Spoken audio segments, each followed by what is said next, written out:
Footsteps on Fulham Road, moonlight on my pride. Wore this badge through highs and lows, never had to hide. Memories in Stamford breeze echo through my chest. Not every win is sweet, but I gave my all, no less. We sang through the rain, we danced through the pain. The pitch still remembers my name. Still blue through the silence and the roar. Still blue even when we don't score. I carry the soul of the shedding crew. You can't shake me, I'm still blue. Still here, still true. Woke up to the chance, paint cracked on my wall, but the pride in my heart never faded at all. Jersey frayed at the seams, but it still feels right. Been through darkest nights, still shining bright. We bled in the game, we rose with no shame. The bridge still whispers my name. Still blue, every tear and every cheer. Still blue, with my voice loud and clear. I carry the pride of the shedding crew. Win or lose, I'm still blue.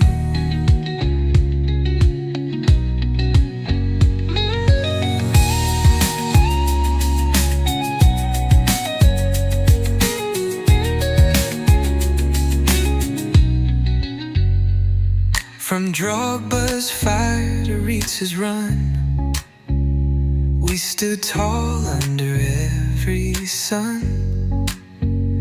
Through Abramovich nights to new days begun, this heart beats for only one. Still blue, even when they don't believe. Still blue, every year we grieve and dream. I carry the hope of the shedding crew, born for this, I'm still blue.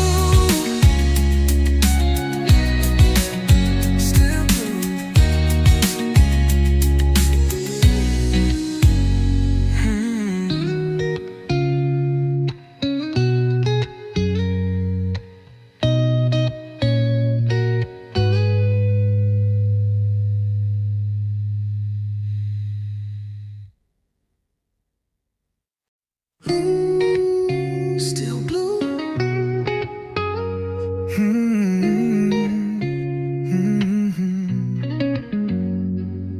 Footsteps on Fulham Road, moonlight on my pride. Wore this badge through highs and lows, never had to hide. Memories in Stamford breeze echo through my chest. Not every win is sweet, but I gave my all, no less. We sang through the rain, we danced through the pain. The pitch still remembers my name. Still blue through the silence and the roar. Still blue even when we don't score. I carry the soul of the shedding crew. You can't shake me, I'm still blue. Still here, still true. Woke up to the chance, paint cracked on my wall, but the pride in my heart never faded at all. Jersey frayed at the seams, but it still feels right. Been through darkest nights, still shining bright. We bled in the game, we rose with no shame. The bridge still whispers my name. Still blue, every tear and every cheer. Still blue, with my voice loud and clear. I carry the pride of the shedding still blue.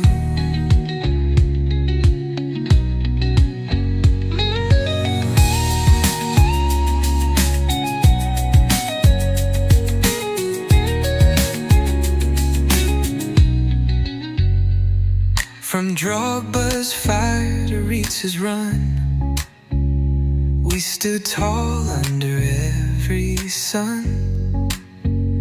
Through Abramovich nights to new days begun, this heart beats for only one. Still blue, even when they don't believe. Still blue, every year we grieve and dream. I carry the hope of the shed and crew, born for this, I'm still blue.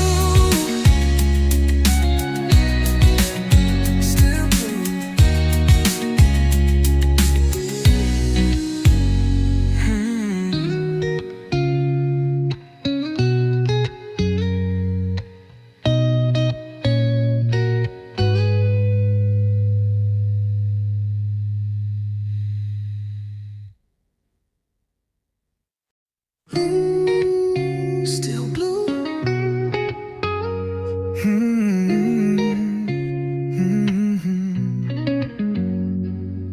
Footsteps on Fulham Road, moonlight on my pride. Wore this badge through highs and lows, never had to hide. Memories in Stamford breeze echo through my chest. Not every win is sweet, but I gave my all, no less. We sang through the rain, we danced through the pain. The pitch still remembers my name. Still blue through the silence and the roar. Still blue even when we don't score. I carry the soul of the shedding crew. You can't shake me, I'm still blue. Still here, still true. Woke up to the chance, paint cracked on my wall, but the pride in my heart never faded at all. Jersey frayed at the seams, but it still feels right. Been through darkest nights, still shining bright. We bled in the game, we rose with no shame. The bridge still whispers my name. Still blue, every tear and every cheer. Still blue, with my voice loud and clear. I carry the pride of the shed and crew. Win or lose, I'm still blue.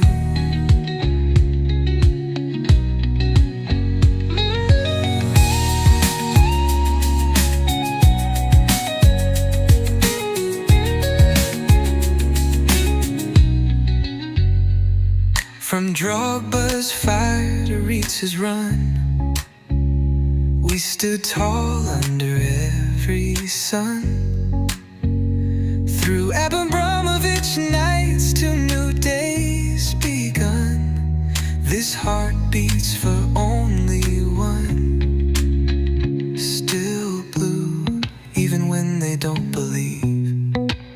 Still blue, every year we grieve and dream.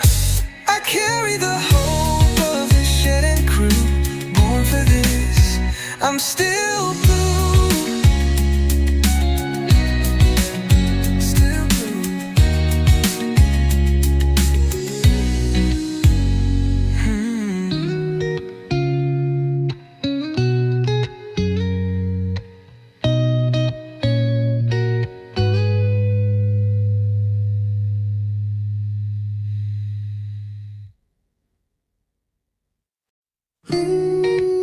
Still blue.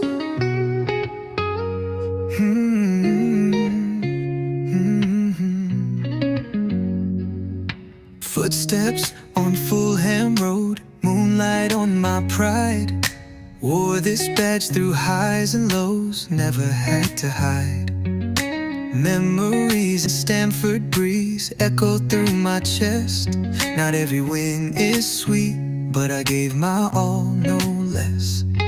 We sang through the rain, we danced through the pain.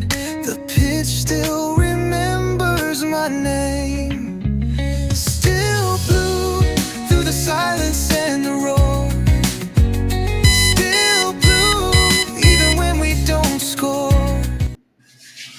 Yes, good people, big up to all of you. Welcome back to Chelsea Perspective. Welcome for another edition of the Chelsea News Roundup Show. I do hope you're all doing well. We don't have a lot lined up to talk about, but yeah, the truth remains, because we keep it interactive here, we talk a lot about the small stuff we have lined up to talk about. But more importantly, I do hope you're all doing well. As usual, I will start by addressing the comments we already have in the live chat session already. I sound a bit tired, but I'm all right. The cold is still there, but it's subsiding. I'm getting better. So we have IB saying, what is a Buonanotte? How do you pronounce it, actually? I apologize for butchering his name. I'm quite sure I didn't get that correctly. Chelsea FC's custom order from Brighton. Yeah, you can call it that. More likes, people. 3 likes. I know we can do a lot better than that. We have 20 people following the show on YouTube. If half of you take a second to like the video, would have at least 10 likes. I get it, because we're streaming in the vertical format. Some of you find it difficult to find the like button. Just press and hold your screen if you're using a small device for just about a second. Then you see the bells and whistles, which includes the like, comment, and share options. Please help us garner more likes. The more likes we garner, the more the YouTube algorithm will be triggered and be forced to push the stream to more people who will be interested in the topics we have lined up. And thank you for 6,000 followers in X. We'll push for 7,000.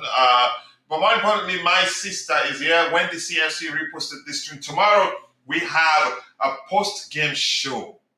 Yeah, for a member of our transit group. I know it's going to be fun. A lot of people get a chance to be on the panel to speak their mind about their game. So, but Wendy, thank you for reposting the stream. I appreciate you. As I told you before, I don't take that for granted. I sincerely do appreciate that. Godwin Jacob, thank you for joining. I appreciate you too.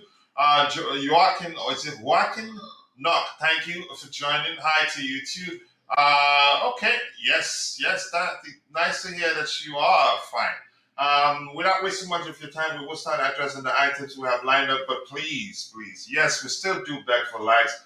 Because yeah, we're not a big account yet, but we're getting there. We're getting closer and closer to 28,000 subscribers. We are 27,947 subscribers. So I think 60 plus or 50 plus to get to 28,000 subscribers. But I hope we'll get there as soon as possible.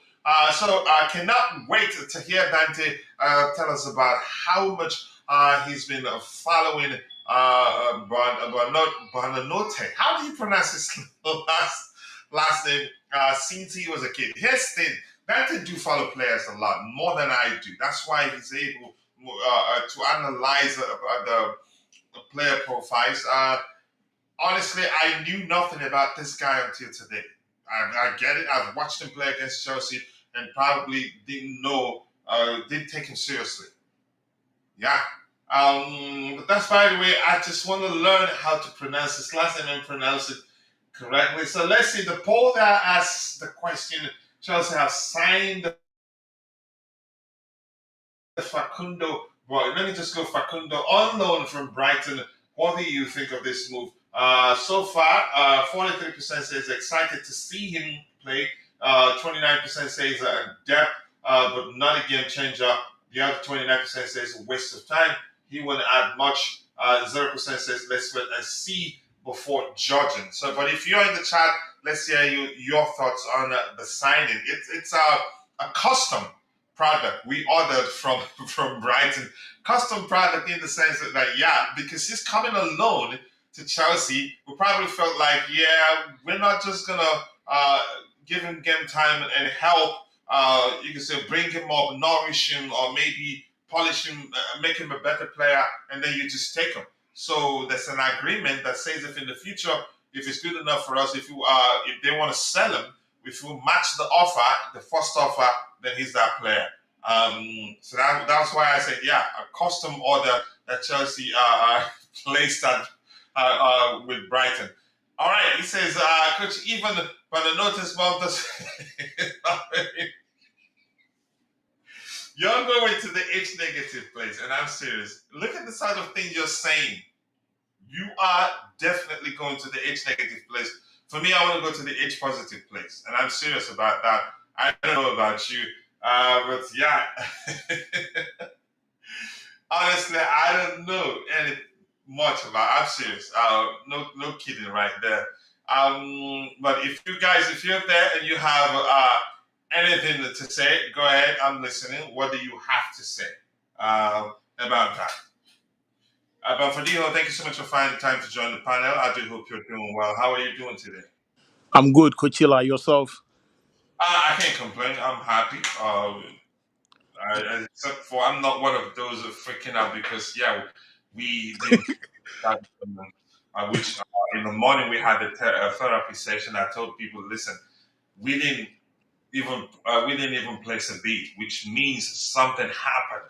I don't think we do with a, you can say stretch it at the as long as we did and not get the deal across the line. Something definitely happened.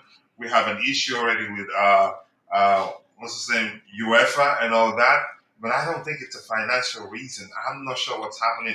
Maybe it was to get the Fermin Lopez deal across the line, but we wait and see. Even at that, if we don't do that, I think we'll be all right. Some are saying that it's just the club not trying to do anything that will block the path of the exceptional talents such as Kendrick Pies.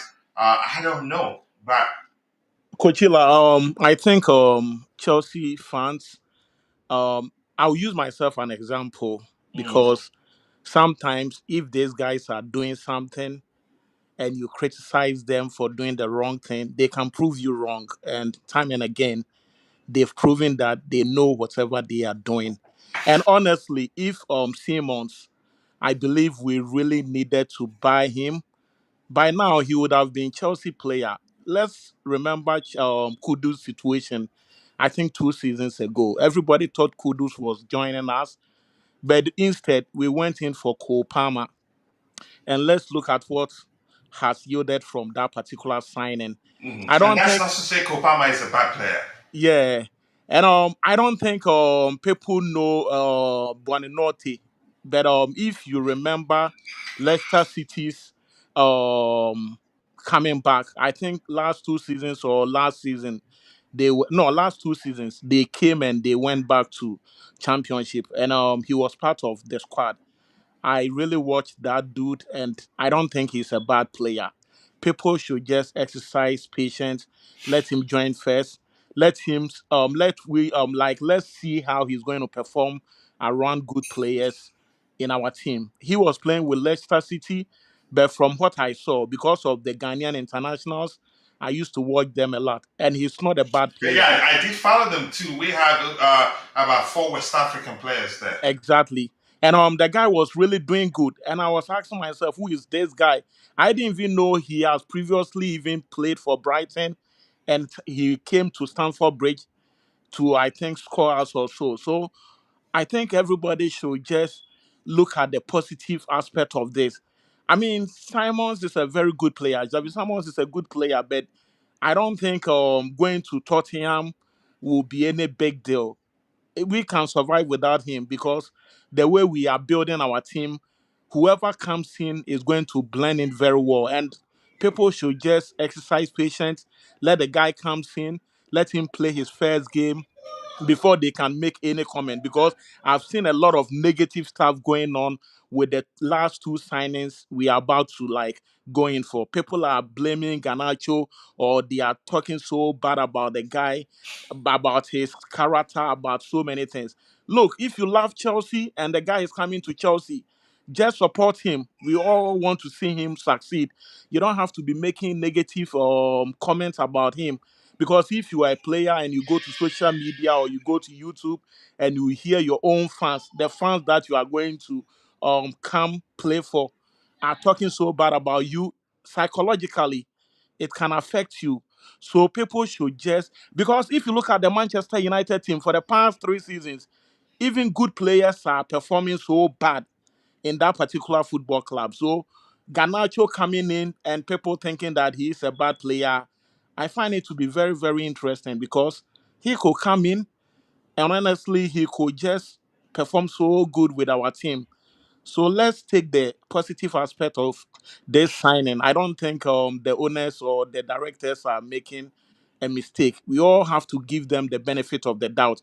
Let's take our I'm coach. not. Listen, I am not concerned one bit, which is why we had to, even though I wasn't feeling better, I thought at the time that, yeah, we just had to go live to try to educate people that the way it happened, clearly something happened and a Yeah, good reason. We may never get to know what really happened, but I think we'll hear stories. The difficult aspect of it is figuring out, okay, what really happened, because I think we'll hear a lot.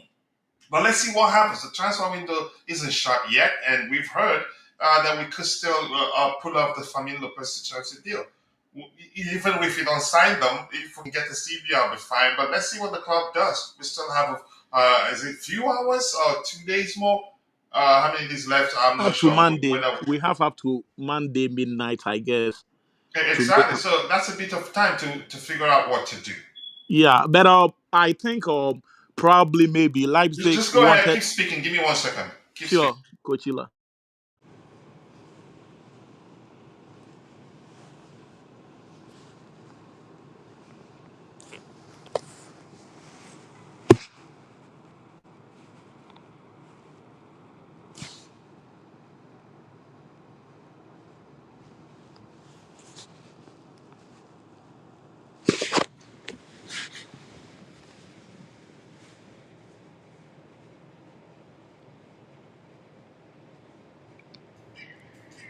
Okay, I'm back, and thank you for speaking while I was taking care of something there.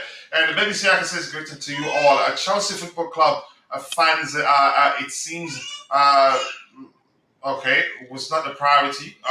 Maybe it was, maybe something changed. If we told him to wait for us, and he waited as long as these rejecting clubs up front, left, and center, he was doing that because we told him to wait and he wanted to join us, but something changed. And these things happen in life. At work, businesses do change. You say, change their minds and do something else. When you want to do something and you see, or maybe how was it made? I'm looking for a more relatable analogy here. You don't settle. Maybe the chances are as we were still busy trying to get the deal across the line, maybe a much better opportunity emerged. I think Coachella, it has to Yeah. also do with in Kuku's situation. Maybe if we have given Leipzig a very good deal in terms of in Kuku. I don't know what they really wanted in Kuku in terms of the contract situation, whether they wanted him for a loan deal or they wanted to buy him outright. But I believe if we had done something on that aspect, probably maybe Xavi Simons would have been our player. And maybe we talked to Xavi Simons, but along the line, we thought he wasn't going to be very, fruitful or very useful I with mean, the these things project. happen, and I like it when Exactly. people are like that. When you're not when you don't out of sentiment for the fact that, yeah, he can, we told him to wait and he actually waited for us. I think if we see a better option and no go for it for that reason, I think that for me is just being sentimental. So, but we don't know yet why we forfeited our pursuit of Xavi Simons, but we'll Yeah. find out eventually. The only concern is that we may never get to know what really happened. I think we'll And hear for a all you lot. know, maybe it was maybe player agents with the directors, conversation, and he also took it to the next level by thinking that hey, Chelsea is coming to, buy me, and I'm waiting for Chelsea because it looks very weird for this story to be on for a while. Like it was about 3 weeks to 4 weeks. People were saying that oh, he has agreed to join Chelsea, and along this line, the club wasn't saying anything about our side. You understand? So obviously Mhm. something might have happened, or maybe he wasn't even part of our plans. So people should just, relax. After all, he's going to Tottenham Hotspurs, and no matter what Tottenham will do, they are still going to be in the mud. It will surprise everybody that even Bournemouth is going to beat them tomorrow. I am not afraid of any of these landing teams, to be honest with you. After for some time now, I think we are up there, and people shouldn't be afraid of maybe Tottenham being so strong that maybe he will come back to hand Chelsea Football Club. It's not going to happen. At the end of the day, it's still going to be Tottenham, and I don't see Tottenham even placing top four. I have to be honest with you.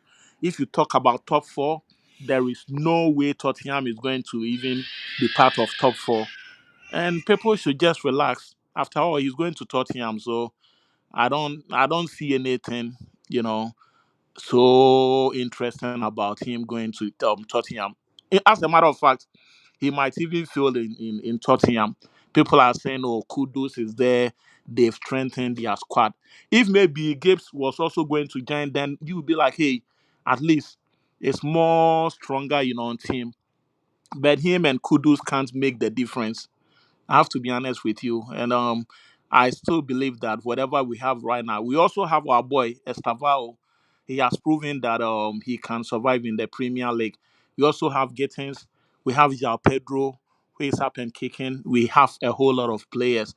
I would have been so happy if we can get one more centre back, but I think we should be okay with Chaloba and the rest of the guy. Even if you look at Achampon, he has improved so much that I was so happy with him when we played with Crystal Palace. The first game he played against Crystal Palace, he was bullied by Mateta. This time around, look at the way he was just playing with Mateta. He didn't even give him the chance to operate. So we should just, look at the positive aspect of our team. And I strongly believe that we are title, challengers, and we can make it out there, you know.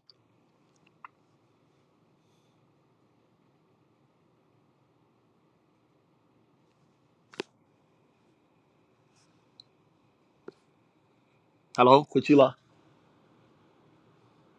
Sorry about that. This reads that Chelsea's indecisiveness cost them Xavi Simons, who was then signed by Tottenham, and Kudus as well. No, no, no, no.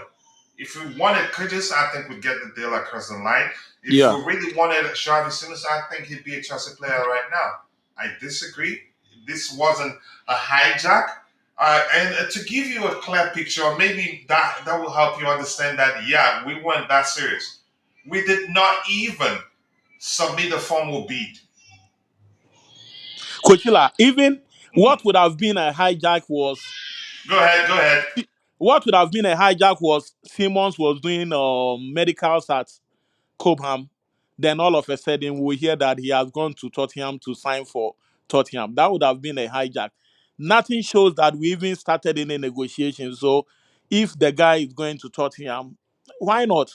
He has every right to go. The only problem I have with him is he's rather going to our enemies. So in the future, even if you want to come to Chelsea, it's not going to be possible because there is no way a player will come from Tottenham and come and play for Chelsea. So for him to have played for our team in the future, I think he has narrowed that opportunity, and there is no way in the future he will get the chance to play for us. He's still young. I think he's 22 or 23. So let's say if you are doing so good and Chelsea wanted to buy you, right now you've squandered that opportunity because there is no way we can get a player from Tottenham to come join Chelsea. It's not going to happen. So, I mean, we can wish him all the best, but he's going to play with one of the bad teams in London. There is no way Tottenham will win anything. So, as a young player, if you want to have a very good future, you look at a football club that can provide you something that can get you a lot of trophies and a lot of laurels. But he just wasted everything. Or he could have even spent another season with Leipzig. That would have made more sense. because I think it's a downgrade looking at his caliber of player and joining Tottenham. He and Kudus, they've wasted their, they are going to waste their time at Tottenham. They really are going to waste their time at Tottenham. I don't think they can win anything with Tottenham. I have to be honest, you know. Yeah, I agree with you. Thank you so much for that. Sorry, I am alone at home with my kiddos, and yeah, Yeah. not easy. But all right, what do we have here? Thank you for that. So Siaka South Africa, no, not about indecisiveness. If we wanted them, he'd be a Chelsea player right now. And Ivorka Ngwenem says hi to you too, Mrs. Ngwenem. I hope you're doing well. AB here says, how can Spurs be an enemy when we are world champions? I like that one. And by the way, here's the thing, something I want to remind us all. Listen, we are world champions, and we did agree to make life unbearable for the rival fans. Part of it being to celebrate every day on daily basis, keep reminding them, keep telling them that we are world champions. And the good thing about that is that we beat the so-called best team in the world at the time. I think that made it special.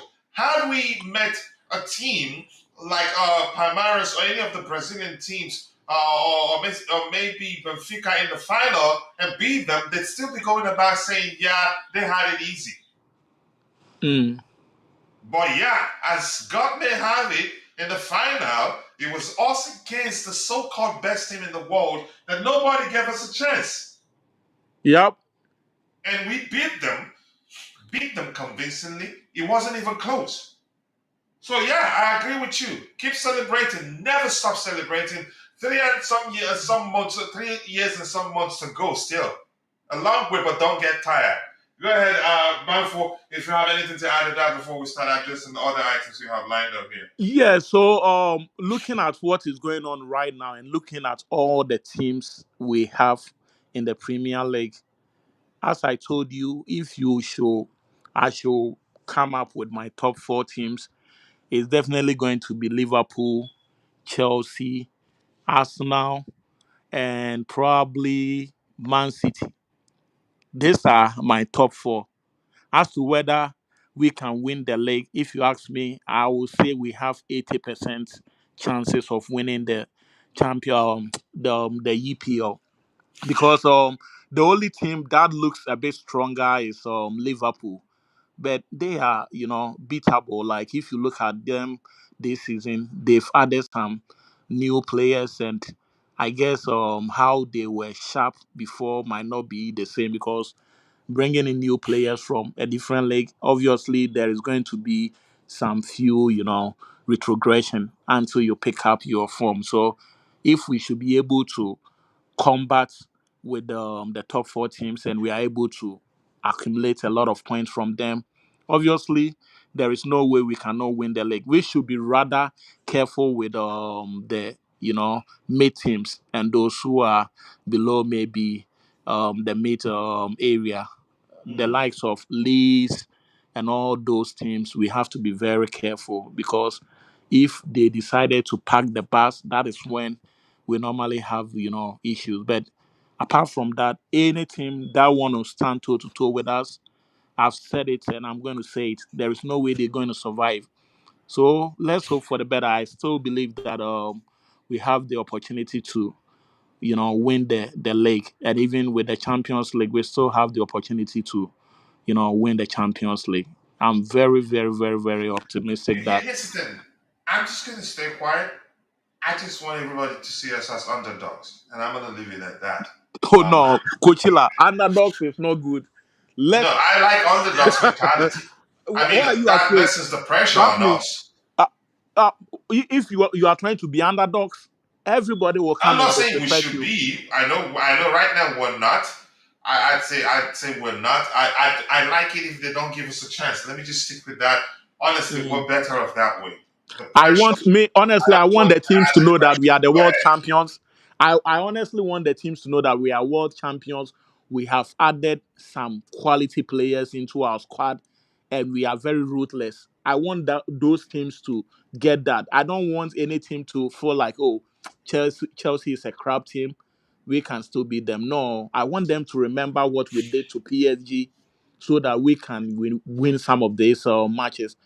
Look at West Ham. They could have, gotten a point from us, but something happened and we're able to, beat them. So I want all the teams to feel that way. They have to remember what we did to PSG on that Sunday so that they will be, careful whenever they are playing with us. I don't want us to be the underdogs. Our coach said this last season, and some of the fans were not happy. So this time around, we should be seen as title contenders, and teams should be very careful when they are going to play with us in Stamford Bridge. You understand, Coachila? All right, thank you so much, man, for Liho there. We have Sure. JB saying what you said there. Yeah, I'm here. I was listening to you too. Bayern keep pushing for Nicolas Jackson, and I'm hearing that we're actually going to sit and discuss his future. That there's a chance he stays. If he stays, fine. He makes us stronger. Honestly. If he says he makes it stronger, he's unique. He's not the same as João Pedro. I get it, profile a bit similar because they're both hybrid number nines, but he actually traditionally a winger and was converted into a number nine, I think, by Unai Emery. So if he stays, I'd be happy. Honestly, he makes it stronger. If he leaves, I'm not gonna I'm not gonna be angry, honestly. But let's see what happens. I think if they try to exploit our current situation, the fact that they know we're open to selling him, but on a permanent. But we never wanted to sell him until he started pushing to leave. But if they try to get him on loan with an option for a permanent purchase and not an obligation for a permanent purchase, I think we'd probably keep him. He makes us stronger. We have a lot of competition. If you ask me, I'd say it looks like we want to win them. Honestly, given how many players who have signed this window, irrespective of I get it, we missed out. We let you could say we didn't push to get the Simmons deal across the line. Sentiment says that I wish Jackson would stay. I believe his profile at the moment is better than the lab. I wouldn't say better, they're different. The lab is more of a traditional number nine, he's more of a hybrid number nine. They have complementary skills. And there are games we can actually use both or one, depending on the opposition. But that's fine. Wait, Bobby, big up to you. Whether you want to comment before we start addressing the items we have lined up one by one. Yeah, big up, guys. Big up, Bobby. I just heard the tail end of what was being said. Look, for Chelsea to get anywhere this season, the crucial thing right now is the fitness of the squad. We can't keep carrying all these daft injuries. Go Nobody ahead, Bobby. I'll be back in a few seconds. from what Maresca was saying in his press conference, nobody could vouch for when Lavia is coming back. Nobody even understands what sort of injury has kept Badiashile out for so long. And now I'm hearing that even Caicedo was only able to train once this week. We don't need to be having this at Chelsea. This is a season that the entire squad needs to be fit. Um, I think if we're fit, okay, we've got a chance. If we start all the injury shenanigans that we've had over the past 2 seasons, then it's a big problem. We've already lost one of our centre backs, which is having people panicking. And I don't know why it's always Chelsea and only Chelsea that starts an entire campaign with a deficit of players. I mean, it's just quite ridiculous. Colwell out, Lavia, goodness knows when, Bernard Badiashile, goodness knows when. We have to protect Reece James. I'm very unhappy with his England call up. I know, it has to happen because of the quality of player he is. But I just hope and pray that Tuchel understands that, look, you can't just flog him and play him in both the international friendlies, which turn over really quickly, one after the other. Um, that's it for me. We've got to be fit. I don't understand this Buonanotte signing. I find it quite amusing. I think this player doesn't really shift the needle for us. Pointless, why get rid of Payas if you're going to go down this sort of route? And yeah, people may say, well, Payas needs to play, yada, yada, yada, but I really don't see the difference between this guy and Payas. And the Garnacho signing is something to me. I don't see what he's really going to do to improve the squad. So the fitness of the rest of the players is very, very important, since it would seem our final two purchases in the window are not really anybody that's going to do anything to improve the team. At this point, I think Jackson shouldn't be sold or even loaned, as is the rumor. That looks like another ridiculous situation. He has to stay. But we'll see what happens. We have till Monday, so let's see what goes on there. But Jackson needs to stay. The squad needs to be fit, and then we have a chance. All right, I appreciate you. I'm still going to remind you, you must not know Garnacho very well. No. If United were, if they were clinical last season, he'd have double, or you can say overall, since he's been there, he's an excellent crosser of the ball. It doesn't have to be on the carpet. Make the run, he'd find you, and he can score too. I think I think we've gotten to a stage where I'd advise everybody to take their time, take stock, maybe for lack of a more specific language. There, look back a bit and see the directors. They know what they're doing. They hardly ever miss. Even Mm, the what's his name, Buonanotte is more like a backup, and we know exactly what we're doing. Well, to be honest with you, my issue at this point is not so much the purchases. What's done is done, and what hasn't been done hasn't been done. My issue now has been the handicap of Chelsea over the past two seasons, and that's injuries. I read that Caicedo only trained once this week. Now, it was ridiculous that Maresca kept him on for 90 minutes against West Ham, even when we were 5-1 up. Bring him off, bring on Esugo. Now, if he hasn't been training, he's going to have to play Esugo against Fulham anyway. So a little And run he still out. be fine. You're not gonna believe me. That kid is good, Bobby. Go ahead.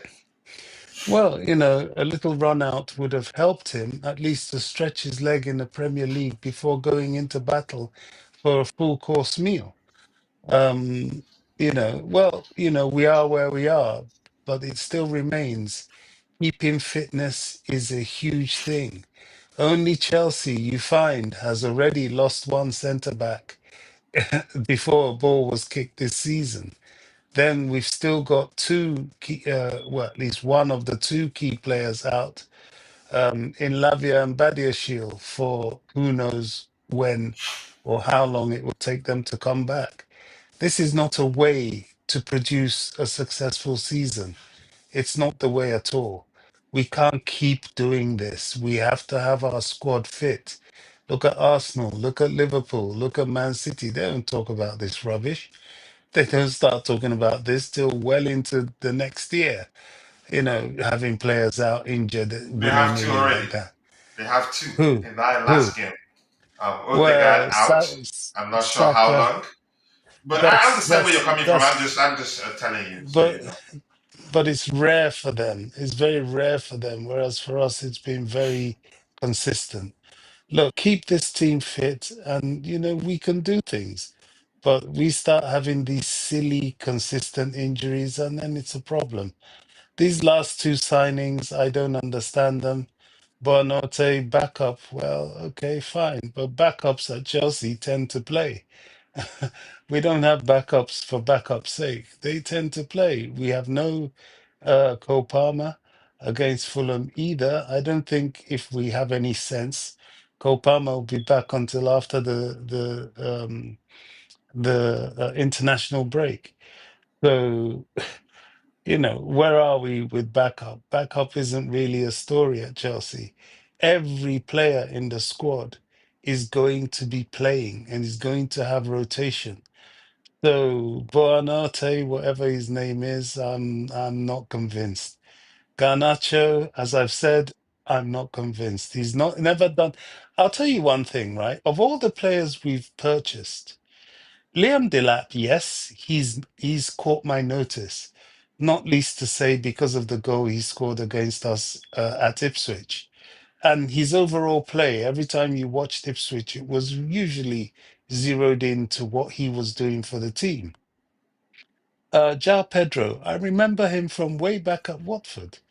He's always been an effective player. And I remember when Brighton came to play us, I was very happy that he was out injured for that game at the Bridge. So he's somebody you noticed. But Garnacho, I've never noticed him. Yeah, he came on against us, looked a little bit threatening. I never saw anything there. Now I am the happiest person if I'm proved wrong about a player. But right All right. now, I don't see what he's going to give us. As All for the right. We'll see, Buonanotte, Bobby. The as good for thing the is that he competes with Gittins on the left hand side. well, And I think that's not you great will be competition, shocked. is I it? think he may actually end up being more productive than Gittins. Gittins, Gittins good. is still In fact, developing. Bobby, I thought I sent you something. Did you see the spider graph that I sent you? Did you No, see? I I'd haven't like you looked to at take your time my. to compare Garnacho's numbers to that of Real Madrid's Rodrigo. What does Rodrigo have over him? He's won trophies. More experienced, maybe. But Garnacho more productive last season, irrespective of whether he played more games or not. But the disparity in numbers in some of the metrics will show you, yeah, he's actually a good player. Here's the thing. This is just my opinion, Bobby, and that's why we're here to have a good conversation about Chelsea-related topics. Um, Coachila, let me Garnacho say is this. I think Garnacho's situation. I'm so surprised that people are underrating this young man. And that's usually a good sign for Chelsea, actually. like if a player is not good, there is no way they can invite him to the Argentine national team. For you to wear that Argentine national team That's another way jersey, to see it. you have to be very good. And look at the changes in Manchester United. There have been so many changes, and even under Amorim, he hasn't gotten the opportunity to play any game. So, based on statistics and everything, we will be so like it will be upset for us to think that this guy will come in and he will be performing so bad. We have a lot of experience and a lot of quality players. So for him to join our team, we need to give him the opportunity. Everybody Well, deserves some form of But I know Bobby. opportunity. Here's the thing. Here's the thing about well, Fernando. Bobby will definitely give him an opportunity. That's his thing. Once Chelsea oh, for signs sure. you, he will support you, but he will make his opinion clear that he doesn't Yeah, think this I person mean, is it. Yeah, And if that person proves him wrong, he'd be the first person to say, "Okay, this one absolutely. I was wrong." But But this go ahead, statement, Manfredino. I think you're actually absolutely. speaking to other But Chelsea fans. Go ahead. yeah, I yeah, yeah. just To want the to Chelsea address fan, the statement about Argentinian players. Mm. If you play in the Argentinian national team, you must be good. Yes, but I remember when Juan Sebastian Veron came to Man United, he kind of flopped. Then he came to Chelsea and he also flopped. Not all of them really cut the gravy. Hernan Crespo, well, I think he was unlucky. There were lots of attackers at Chelsea at the time, and he didn't let us down when he came onto the pitch. So we'll let him slide. What's the other one we got? Higuain, What's his Higuain, name? Higuain. We had a Higuain. young Higuain. number 9. he was a little bit inconsistent. So they're You not know the young number all 9 from But the I think academy at the time. He went joined Chelsea when yeah, he was at least past at it. the peak. He was Yeah. almost So getting to the retirement age. But once, if you look at Garnacho's age, he's still young. Um, 21. yeah, he's still young and playing with some good players out there. I think he's going to be a total. Let's look at Anthony. Anthony was struggling, but he went to Betis and he was the fans' favorite. So him, Ganacho, he has to put it at the back of his mind that the Chelsea fans don't trust him. So he has to work extra hard. And if possible, he can stay away from social media and concentrate of winning He stuff actually, Chelsea. yeah, but go ahead. Yeah, that's what he has to come well, in and do. I think it well, will we'll help him as see. a player. But me, I We'll will give see, him the won't we? opportunity. Honestly, I'll give It's him the always We'll good to have we'll this opportunity. sort of see, won't conversation we? because it gives us the opportunity to educate people. Here's something I wanted to say, Bobby. Irrespective of whether you're an independent thinker, for lack of a more relatable term, or maybe you're the sort of person that's capable of, you could say, looking at situations independently and not just join the crowd. Um, the fact is, mob mentality can be very powerful. Sometimes, unknowingly, you get lured into the campaign without even knowing. Subconsciously, before you know, you've agreed with it and you're part of it. I think here's the thing, mainly within the Chelsea community, I think the biggest problem is that before we even started looking at him, there was that campaign, or maybe Mm-hmm. the trending topic about him, the Yeah. supposed behavior, character Mm-hmm. issues. I think even some people actually ain't looking at him from a footballing perspective, and they don't know it Coach, until you ask them the question: Do I, I you have have you I have actually to looked at his say numbers, compared it to that with those of what's his name, Rodrigo from Real Madrid? Have you actually taken the time to look at the fact that yeah, he's an excellent crosser of the ball, and had the United been efficient in front of goal, he'd have double the number of assists he has now. Mm. And yeah, I yeah, mean, exactly. coach, So I I've was one of those that didn't want him to come. But at one I time I have was to like, wait, what am I doing here?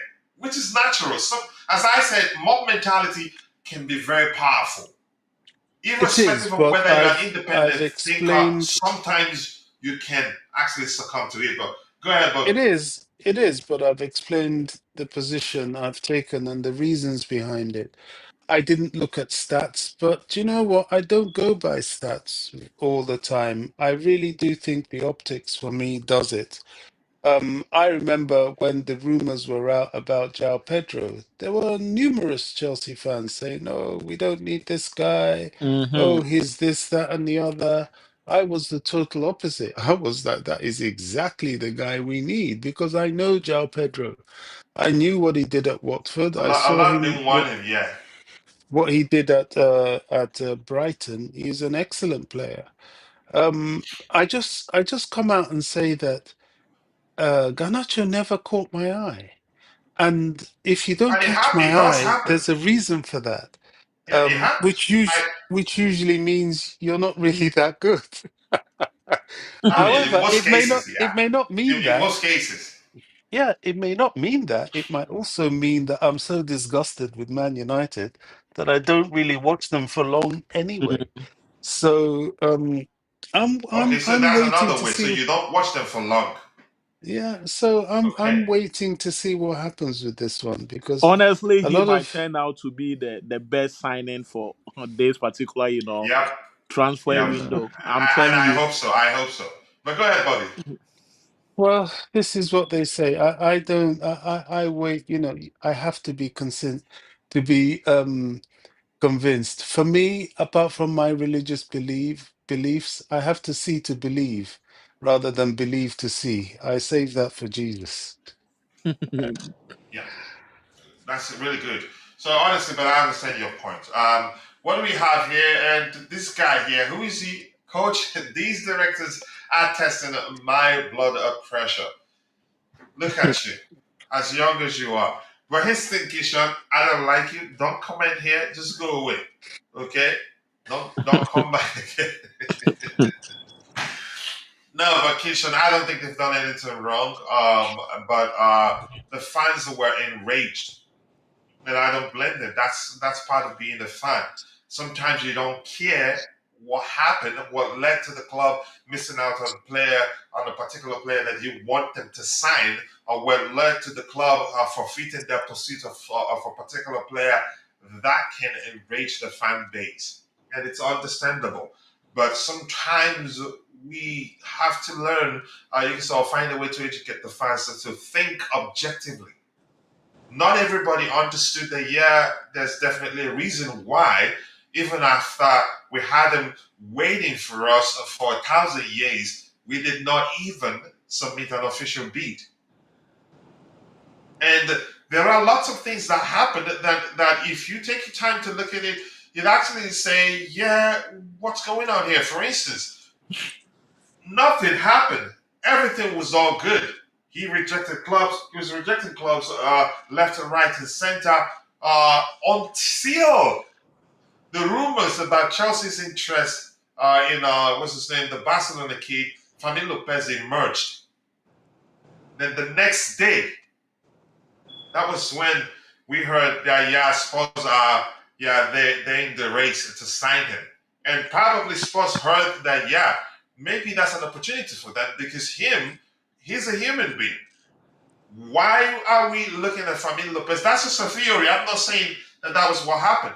He might have asked the question, why are we looking at Fermin Lopez? He's a 10. He's a 10. And he's probably going to say, I'm quite sure, I get it, Fermin can also play on the flanks. He'd probably say to himself, he's sure, definitely we're not getting him again as a winger. Yep. So we don't know what happened, but I think that's a believable theory in my opinion, because it was after we heard that Chelsea are contemplating moving for Fermin Lopez, and that Enzo Maresca had a conversation with him over the phone. And if we're to believe that, and if he did speak with Xavi Simons over the phone, and he saw that online, the moment Tottenham called him, he'd answer and say, okay, let's see what happens. I'll leave my options open. Because the truth remains, he rejected them first. They've tried before, and he said no. But once again, I'm going to go back to that part again because it's very important in my theory. The moment we start hearing that, Chelsea are contemplating moving for Fermin Lopez, and that he has actually spoken with Enzo Maresca over the phone, that Maresca likes him to the extent of talking about how Maresca speaks Spanish, how, probably, if I were Xavi Simons and I heard that, I think I'd be concerned. Because I don't want a situation where I end up remaining at Leipzig after removing their names, everything about them from my Instagram profile. So it's one thing is certain: we didn't just forfeit our pursuit of Xavi Simons. Something definitely happened. What that is, I don't know. But that's one theory from me. Go ahead if anybody else wants to say anything before we continue with the artists we have lined up. All right. It says, did you put them up to this? I probably did because I don't like you. And this here reads, has anyone heard Maresca rave about Asugo? I've heard it on 2 occasions. I wouldn't call it rave. He just said he's a really, really good player. And I think one of them, he said something to the effect of he's still learning how we play. I think that was an excellent sign. You could argue a signing that actually that it was Maresca that recommended. But that's my opinion anyway. That's why give me a second here. Sorry about the code. I don't know. Yeah, Kishan, go away and leave me alone. And DJ Calvino says we need our players' fitness. Yeah, so exactly what Bobby talks about. I think we'll find a way to manage their fitness. I don't think we'll get too many injuries this season. And Ciso is better than Gittins, Buonanotte Garnacho right now. Really? Wow. Okay, I trust Gittins. I know he will come good. I've watched him before he joined us, but He might need time. He might not. It's too early to decide. We could say he might need time or he wouldn't.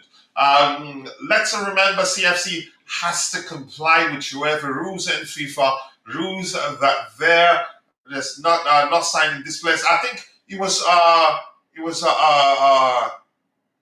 Bobby that talked about that in the group, and I was like, "What is he talking about?" I had to go do a bit of research, and then realized that may well be the issue, but I think I need to dig deeper. And Siaka, you've seen the light. Amen. You've seen the light. I think right now, if yeah, so this now, if you really believe in this your comment, then I don't think then you'd realize that it's very wrong to say that Chelsea's indecisiveness led to Xavi Simons joining Chelsea. Bobby, can you educate us on that UEFA thing if you're still there? Yeah, I'm actually of the belief that it is the UEFA regulations, or rather the restrictions upon Chelsea, that has influenced our transfer dealings. If you noticed, the players we've actually purchased have been purchased at a discounted rate, from the lap to maybe I mean, for So Brighton, we were strategic with our purchases. we were very strategic and very fortunate with the lap and Jao Pedro. The others that we'd purchased, we had purchased them the season before, like Esteval and in January, Esugo and so on, although they started with us in the summer. Now, the funny thing about it is that, Chelsea fans have to realize that they are a penalized club. In the days when uh, uh, Barcelona were pulling all manner of financial levers and remortgaging and doing all sorts of under the table stuff, UEFA said nothing, absolutely nothing. They weren't operating within their financial limits. They were operating definitely in the red and in debt, remortgaging themselves. All of a sudden, because Chelsea buy a few extra players, they've come up with yet another rule saying that we have to offload players and we have to show that we're operating from a point of profit. The goalposts always shift when it comes to Chelsea to try and penalize the club. So I believe that a lot of our dealings came about, especially the Xavi Simons ones, came about for two reasons. First of all, we didn't sell Nicolas Jackson and indeed Nkunku for the price that we wanted to sell them for. Jackson, nobody wants him. In fact, all they're doing is asking for a loan. He thought he'd be a hot cake. Yeah, him, and to be fair, I think the club thought he would have a decent price tag. It's turned out not to be the case, and Nkunku also has turned out not to quite be the case. Um, Now, I think there are multiple reasons for that, some of which are clubs knew that we were in this position with UEFA, and certainly the likes of Newcastle, certainly Bayern. They wanted to hurt us. They thought, okay, let's not give them money. We can look elsewhere to anybody except Chelsea, because Chelsea perhaps looked the most threatening club out there to any of them. Bayern know that we're going to be playing them in the Champions League group stages, and so on. This is why I'm not that confident in the Ferran Torres deal, because now that we'll be facing Barcelona, you know what kind of club they are. So I think a lot Even of though this. your guy, you could say he's on top of that particular interest, and for me, Lopez, you still don't trust that. Well, I don't know who's particularly confident in it. If you're referring to David No, Ornstein, on top of it, like following the whatever we're doing there. yeah, That's people are following it, Austin. but following it and it coming to fruition are two entirely different things. Hmm. People followed the Xavi Simons situation. Look what happened there. I think that is the reason we probably didn't drop the money for Lopez because Listen, not Bobby, quickly. Lopez, What I said, Simons. driven by what you told us in the morning to keep an eye on. Oh, yeah, that's right. Okay. Why I'm saying that is that if there's ever going to be a development, it's going to be him that you can trust if it's broken. If tomorrow somebody says, "Oh, Fernan Torres is now happy to join Chelsea," um, I'll be waiting to hear that from Ornstein. If I hear that from Ornstein, then I'll think, okay, maybe there's a chance here, a slim one, because I think Barcelona will still find a way to resist. That it's going to happen. I've shut down for the rest of this transfer window from listening to um, Ben Jacobs and Fabrizio Romano. I'll only hear him when he says it's "here we go," and I'll only hear Jacobs when he says somebody has signed already, or he uses the word agreement. Anything leading up to that, I shut down from them. The only person I'll listen to at this point is Ornstein because he doesn't just release rumors; he releases a rumor that has legs, as it were. Now, to be fair to Fabrizio, he couldn't have actually seen what would happen with the Xavi Simons case. I don't think he quite realized the level of financial maneuvering Chelsea had to do to get that deal. Somehow they preferred to go for a what has turned out to be perhaps a cheaper Garnacho. But if they didn't have this restriction upon them, I think they would have dropped the money for Simmons. But having said that, they could, if Simmons was a player that really, really excited them, they would have found the money. Chelsea aren't a club that if they really want you, they're not going to go and get you. We've seen that with Enzo. We've seen that with um, Caicedo. Usually, when our sporting directors are concerned, they don't walk away from the table without walking away with the player. Exactly. And something else I want to say here quickly. Irrespective, again, if Xavi Simons was really interested in joining Chelsea, I think he could have made a whole lot of difference by saying, no, it's just Chelsea. But And he that's did that. do that. And Tottenham, He they did. weren't willing to make a bid until he encouraged them. He did do that, but I don't blame him No, either I'm not because blaming him. I'm just saying. I mean, he's I don't. We don't owe him. We don't. Again, he doesn't owe us that. I'm just saying that's another way to see it. Because he if you waited. remember when Christian Pulisic wanted to leave Chelsea, we wanted to sell him. I think Monaco, who was they were offering a lot more than AC Milan was offering at the time. But we had no option than to sell him to Milan because that's where he wanted to go. But I think because he's a kid, probably was concerned and didn't want a situation where, as Leipzig, threatened him publicly, saying that yeah, if we don't get how much we're looking, we want to sell him, he will remain a Leipzig player.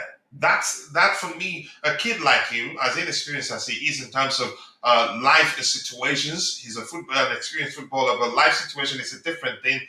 Probably would be scared and wouldn't want a situation where he goes back. But a more mature person would have said, "Okay, if you want to force me to stay, let's see it." No, I don't blame him at all, I coach. don't He blame him. I'm not waited saying and we should waited blame him, till a but you few get my days point. to the end of the transfer window, and I think what frightened him was not only did Chelsea not even bid, we didn't even bid for him, but then rumors were coming out that we were looking at somebody That's else. another way to see it. So of course he would lose his nerve because he had already rejected so many people and already made it very clear to Leipzig that he didn't want to play for them next season. So there's no fault here. Yeah. Um, I mean, we look at things from different perspectives and try to make sense of it. As I've said, I don't blame him. If I were him, I took Tabela in the money. If I were Shafi, I wouldn't have waited as long as he did. And I'm serious. That's the sort of person I am. But go ahead. Sorry for cutting you off, Bobby. No, I've just said what needs to be said. It's an unfortunate situation with Indeed, it is. Simmons. Mm, yeah. All right, what do we have here? This year reads and CISO is well, okay, that's your opinion there. And Siaka South Africa says, let's remember CFC has to comply. Yeah, I think I've read that one too. And then IB here is saying that yes, these are the trade-off for winning the Club World Cup. These injuries were expected, which is why we need to keep adding depth of cup games, etc. Yeah, and it was an issue given the timing and everything. I hope FIFA adjust the timing to host it at a time where it won't cause a problem to clubs that participate, especially clubs that go all the way. Yeah. All right, let's see. Keishan says, I hope it worked out, but it works out for Garnacho, I'm guessing. But wouldn't it make a sense to get a Shaw, a fire starter at left wing because Quenda is coming next season? Seems like the directors are focused on selling in the future. Houston, I think it makes sense too. Quenda definitely coming. Pies, if he gets to play at Strasbourg, he's a good 10. He's actually a good 10. And that's another factor. I've heard people, I'm not sure whether that's the case because for me, Simmons is a starter. And we have a lot of games. Maybe the manager, had we gotten the deal across the line, then certainly the manager will be rotating to make sure everybody stays happy. But chances are he looks as again looked at Tottenham and realized that yeah, he probably will be playing a lot. But go ahead.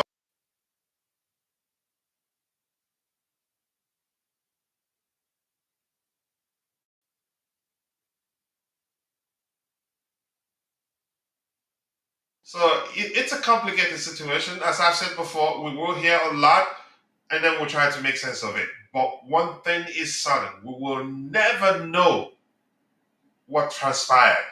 There's also a possibility that at some point we told them, yeah, we're sorry, but it doesn't look like this is going to work out because that's a gentleman thing to do. But there's no way to tell whether we actually did that or not. All right, go ahead. Banfordinho, you have anything else to add to that? Okay, what I want to say is whatever actually happened, there were so many rumors that obviously they can give us Xavi Simons, but we also have to put some players, we have to exchange some players or something like that. And I believe maybe that didn't work out very, good because if you look at the whole situation, it was also rumored that Nkuku might also join them. And honestly, Nkuku also took a different approach by joining AC Milan. So whatever happened, nobody knows. Honestly, I think this topic we shouldn't even talk too much because he's now Tottenham player. So we should even think about how we will, improve our squad. And honestly, Coachila, after the Club World Cup, the inclusion that we had, there is no need for us to even would have brought Xavi Simons, honestly, because you don't want a situation there will be a power struggle within the squad. If he comes in and he's going to, you know, fight for a position with Palmer, can you imagine the tension and all sort of division that might be created in the dressing room? But getting a player who can be a squad player, that's why I like the fact that all the guys that we brought in, they might not be the key players, but they can also fight for their way up. And they could be a squad, players. Because this season we are likely going to play in five different, competitions. So if you have somebody who will be up there.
The squad is good. If we can add one or two more players, fine. The hide button, let me just explain, is something new YouTube introduced. So, which means if you're enjoying the content, you hype it, the channel gets some points. I think in some videos, probably, I don't know if it shows for live videos. Somebody told me they found it for an already completed live show, but shorter videos would be like maybe YouTube Shorts or 10 minutes videos is better up because people hardly ever rewatch live shows and you could say and watch them all through. So the hype button each time I think 900 points per hype. So it helps you to understand people are enjoying this channel. So let's push it to more people who also enjoy it more. So I think it's a bit hidden. So you have to click drop downs and all that to find it. So yeah, thank you for asking that question there. So Kishan here, I think we've addressed that one. Kishan, don't comment there again. I don't want to read your comment. They should rather sell him the players like Ben, okay, and all that. I think they will. I starting probably. I'm not sure we're gonna find the buyer. The buyer. Garnacho don't even play on the national team, but I think he was called up. And if you're watching the show, Fabrizio just released a new video. How many minutes ago? I think 2 minutes ago, and there are a few names there. One second. He just released a video. There are a few names there. That's Nicolas Jackson, Kobe Minor again, Hincapi, Antonio. Yeah, is that that's Jackson? Yeah, and then Fermin Lopez. Two names. That we please take your time, watch it, and help us with any new updates if you're in the chat.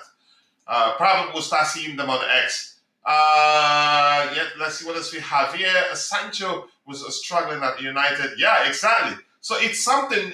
Ganacho's case is not in isolation. I think I've said that more than 10 times. I think for me, if we're being truthful to ourselves, the fact that yeah, there is what's the Marcus Rashford, there's Jadon Sancho, there's Anthony, there's also Garnacho. That's four. I think I'm missing a few names. I remember, was it Kalita that mentioned all the names, about six of them or eight actually, that had a falling out with the hierarchy of the manager. So it's been chaotic at United for 4 seasons in a row now, or even more. From Van Gaal days, you said they've never been the same. Spending tons of money, not winning anything. Another manager comes in, they start spending again. So finger pointing has been their thing. And at one point, yeah,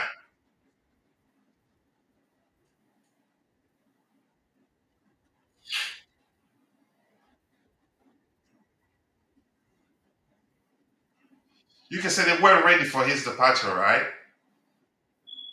They weren't ready for his departure.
Yeah, probably at the direction of what's his name, their manager.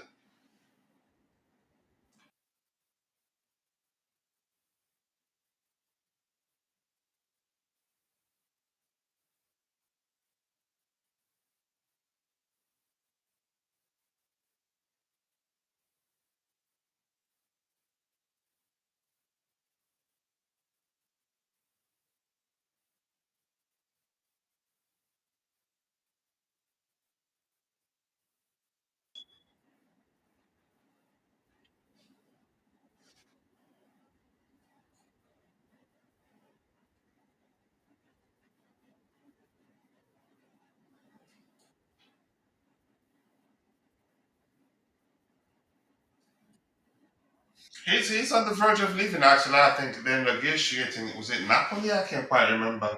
Yeah.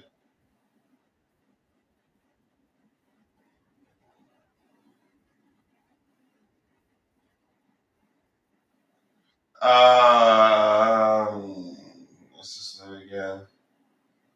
I can't remember.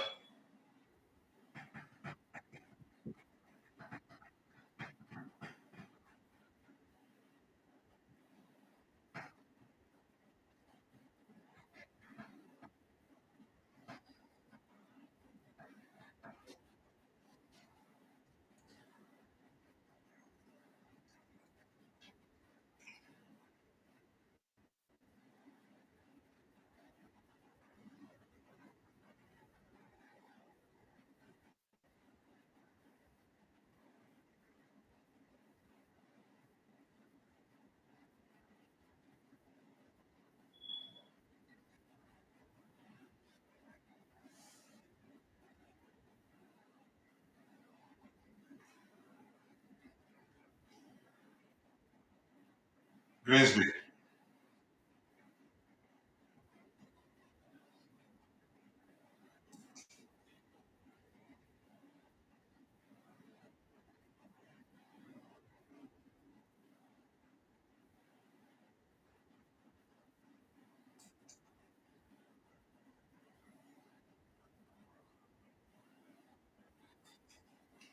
There's one thing dangerous about football, and that thing is low confidence. Once it sets in, usually difficult to fix. In most cases, something has to give. You see that they sell a bunch of players and bring in a bunch of players, or the manager leaves. The easiest fix is usually the manager leaving.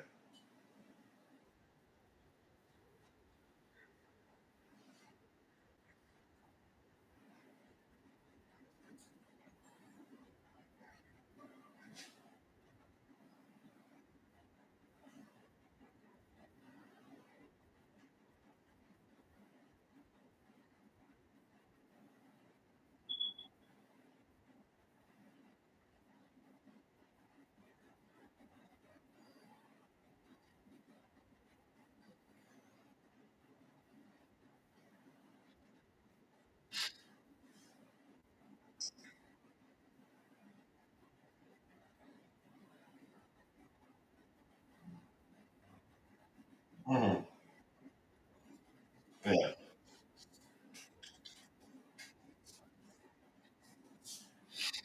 Let's see what happens.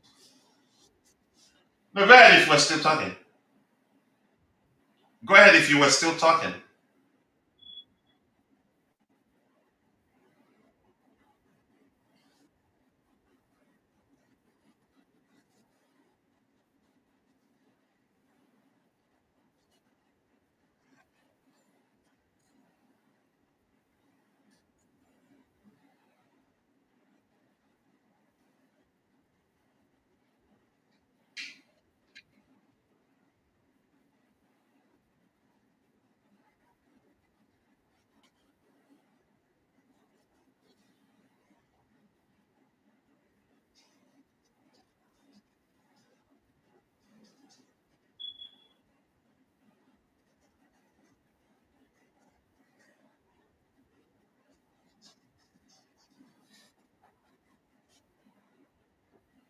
Yeah.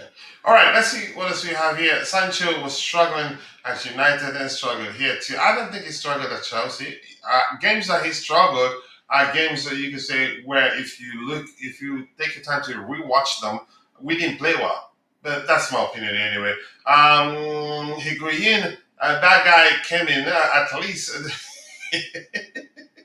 Leave me alone, man. I don't want to read that. I believe my use system for system of play to recruitment, to player purchase, to player management, stunt players as a whole, stunt player growth. Garnacho can be better at Chelsea, and that's how I see it. I think he will be unleashed at Chelsea. There's a good player in there, and he's only 21. I think he does well at Chelsea. Kingsley China, where's it? Amobi, what's your last name? I can't quite see it. It's long that, yeah, it got truncated there. But onye chimereze na mana bombo. All right, I like your name. That's because probably I know the meaning. Hopefully Maresca could unlock him. I think probably he doesn't need a wrench to unlock him. It's just a whisper. In my opinion, he's a good player, really. And I think before we pushed to sign him, I think we were aware of what he's capable of doing. But thank you, Mr. Kinsley there, and good evening to you too, Jay. To Bet, he says I am watching you live from Monrovia, Liberia. Yep, that's correct. Is there any good news about Garnacho's deal? Garnacho's deal is done. He's a Chelsea player practically, and he was dyeing his hair. There's a video circulating online, him in a salon dyeing his hair. I think he would do well. And he's a kid. I think at Chelsea he will become mature and be more serious minded. Chelsea maybe should have been discreet about waiting, wanting Fermin at they were sure they're going to get him. You don't know how these things leak. In most cases, I get it. You hear people say it's a brief and all that. They have connections. Journalists, there's a way. I don't know how they find things. Things do leak. It's usually very difficult to keep them under wraps. Yeah, he is. I like him too. I am happy to be part of this conversation. Please keep it up. Thank you, Philip Atabunde. I appreciate you. What do we have here? I am very sad about the news concerning Xavi Simons. It's not the end of the world, and something again. Maybe this helps. We didn't submit an official bid. What does that tell you? That reflects the fact that, we weren't serious. We were hesitant. Even if we were serious, I get it, irrespective of the stumbling blocks talked about, like the sale of Nkunku being key, or a key factor to ensure we were able to sign him should we get the deal across the line, yada, yada, yada, and everything. The fact that we didn't submit an official bid tells me that we were reluctant. And I think the fact also the fact that he's made it clear he wants to join Chelsea and Chelsea alone doesn't help, because that was when we probably realized we can actually get the deal done on our own terms. It turns out it was a huge mistake. There are so many ways to see it, so many angles to look at the situation, but I'm going to stop trying to figure out what really happened, because so many angles to it. All right, let's see what else do we have here. Garnacho is one of the best signings of the window. He may well end up being that. Kudus and Xavi wouldn't even get into the Chelsea team. Fermin Lopez would be a better signing. Barca wants to keep him, and they let Xavi go. Here's the thing. If he wants to leave, that's it. If he wants to leave, that's it. They can force him to stay. And I think probably if we can promise him a starting place because of the World Cup, he would want to impress and get picked to represent Spain in the coming World Cup. I think it probably, maybe we've gotten some measure of positive signal from his camp, which is why, according to Ben Jacobs, we've had some talks with Barca. So for them to have listened, that simply tells me, they're actually open to selling him. Thank you for that. And Siaka South Africa here says, what happens behind the scenes is secret to us. It's really that simple. We can only speculate. So we went from Siemens to Buonanotte in 1 week. Jesus is Lord indeed, but stop mentioning the name of the Lord in vain. Hi to you too, Philip, once again. What's happening? Nothing. We're good. Yeah, thanks. I think I did see a question that I would have loved to address, a question that gives me the opportunity to educate others too.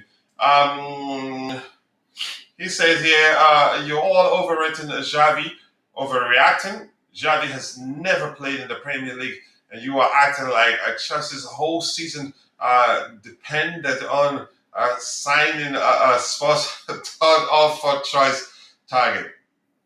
That's another way to see it. Whatever hope they get that helps you cope, go with it. Garnacho will surely adapt to Chelsea's style of play and thrive in his position as a left winger. And here's the thing: as good as we were actually one of the best counter-attacking teams in the Premier League last season. Yeah. And Dwayne Wright says, I really don't know what happened to us as top sporting directors. Nothing happened. We didn't want it. We really didn't want him.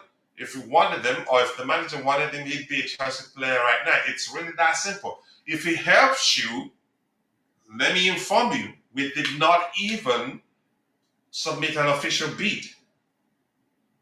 Yeah. And for a player that have always said he wants Chelsea and Chelsea alone and rejected clubs left, right, and center, even Bayern, to all of a sudden decide to join a rival team shows you something happened, but we don't know what.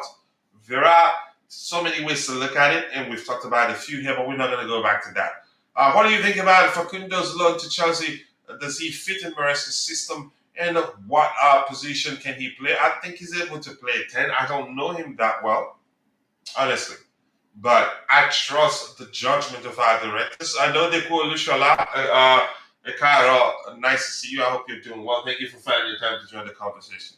I wish again, I knew him well enough I know him well enough to educate you on the sort of player he is. Big up to you too, Mike and Newman. Nice to see you. I hope you're doing well. Buonanotte is a very good buy. Not a buy, on loan. But here's the thing, I called it a custom purchase.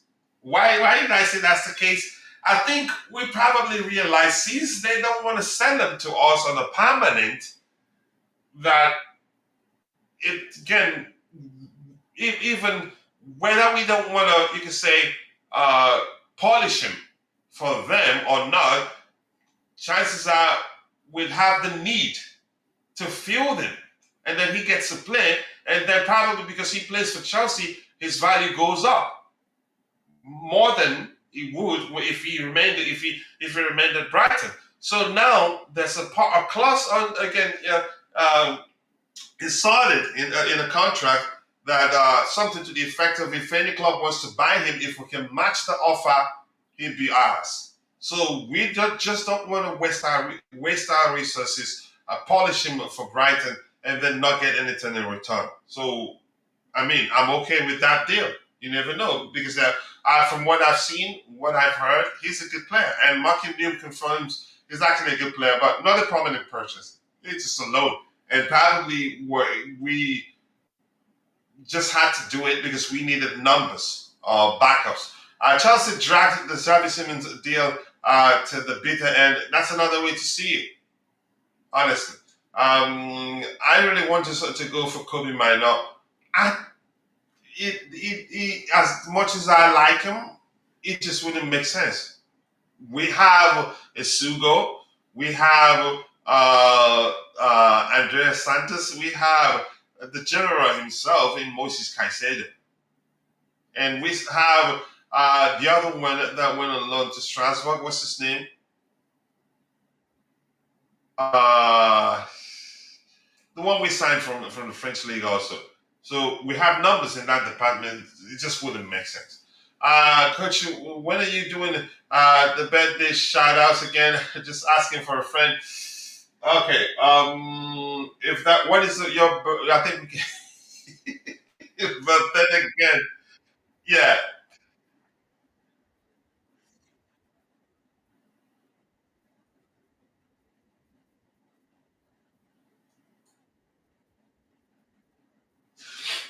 I have only one concern. One concern, and that's what's his name? That one concern, Raheem Sterling. That's it, because he doesn't have the hunger to play. But there are rumors that. Go ahead.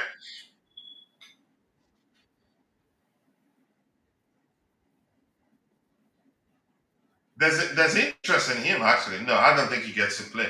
That's it.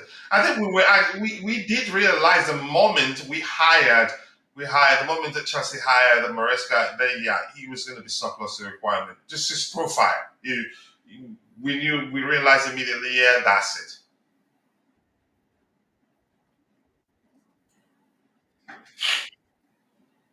Disasi will leave. Disasi even has an offer from Saudi Pro League, but he doesn't want to go to Saudi Arabia. Yeah, indeed.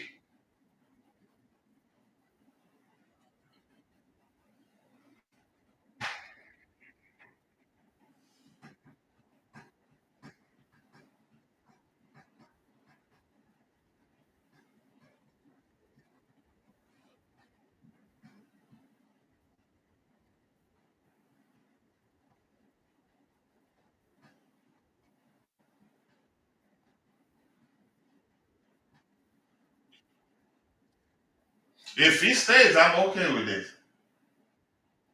And just quickly, who amongst you in the chat have watched Fabrizio's new video? Let's hear you. But go ahead.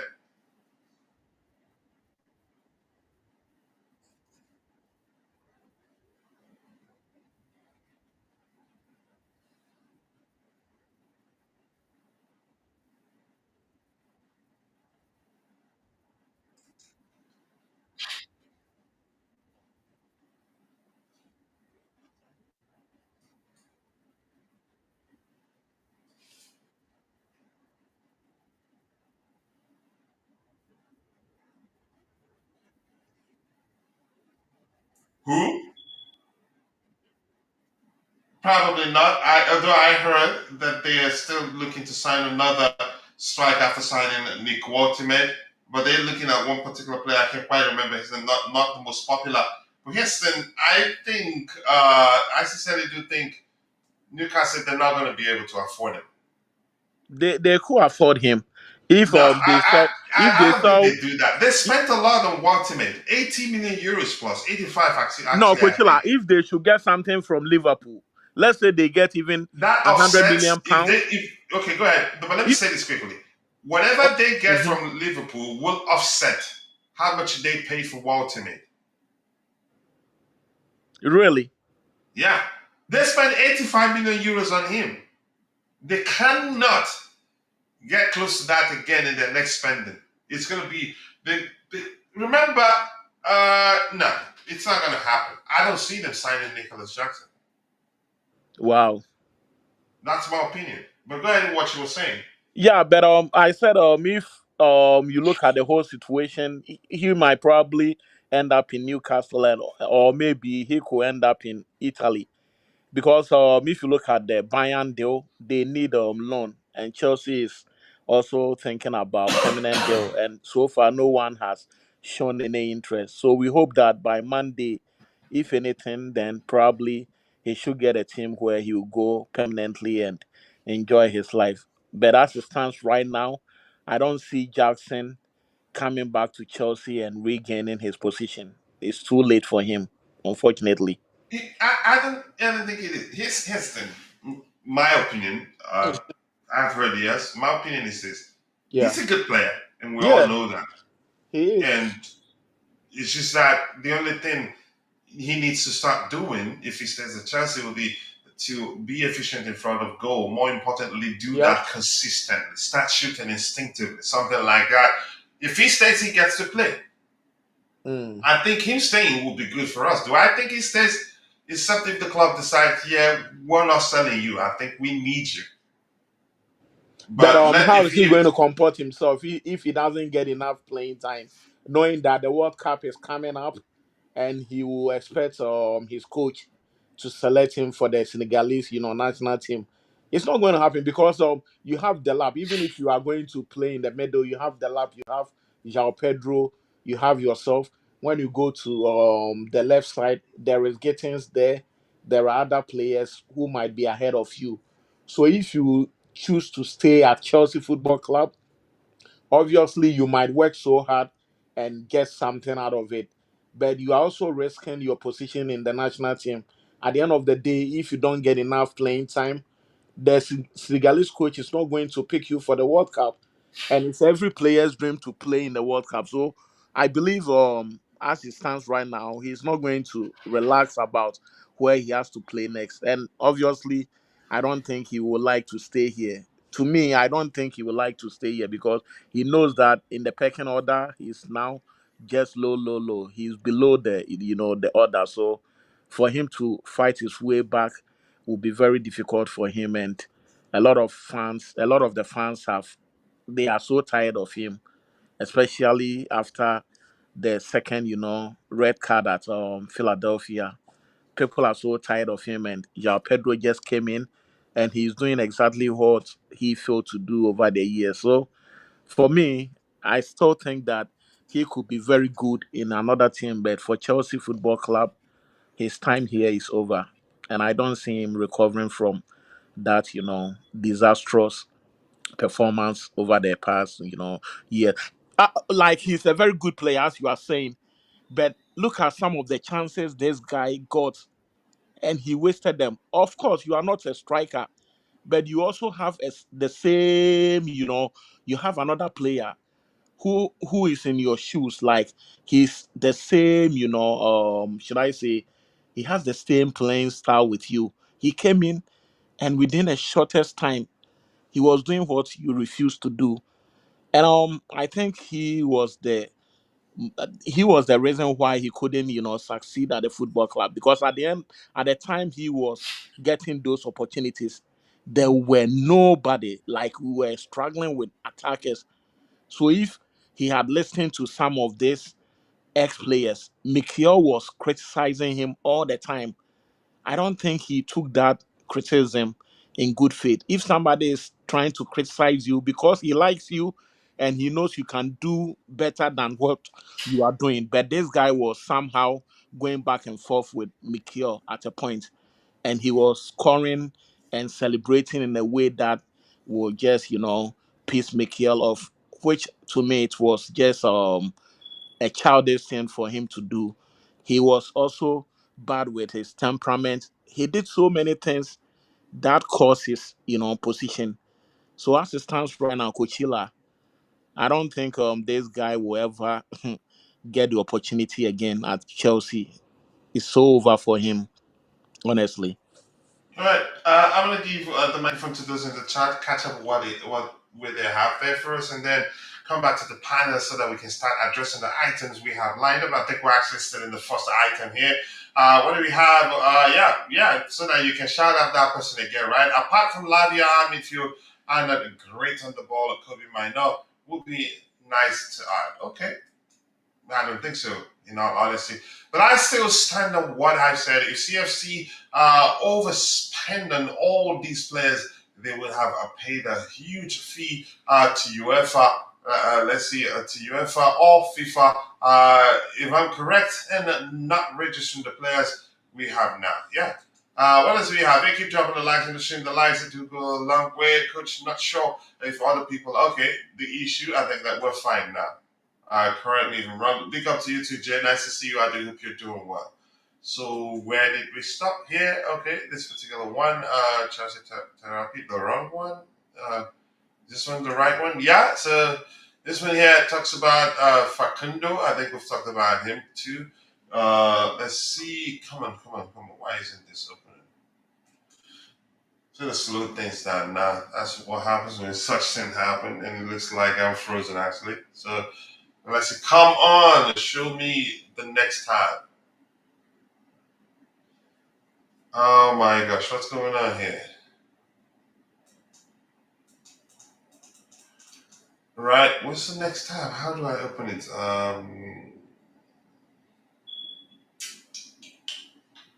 Alt. Let me use this method to do it. Try to do it with this method. Oh my gosh, I don't like Do what's you have happening. do you have so many things open on your computer, or Quite a lot, but it looks like I yeah? was able to switch it. Was it where I am? Fucking the next one. I just need, yeah, a lot of bells and whistles. If there are so many tabs open, it could also affect the performance. Yeah.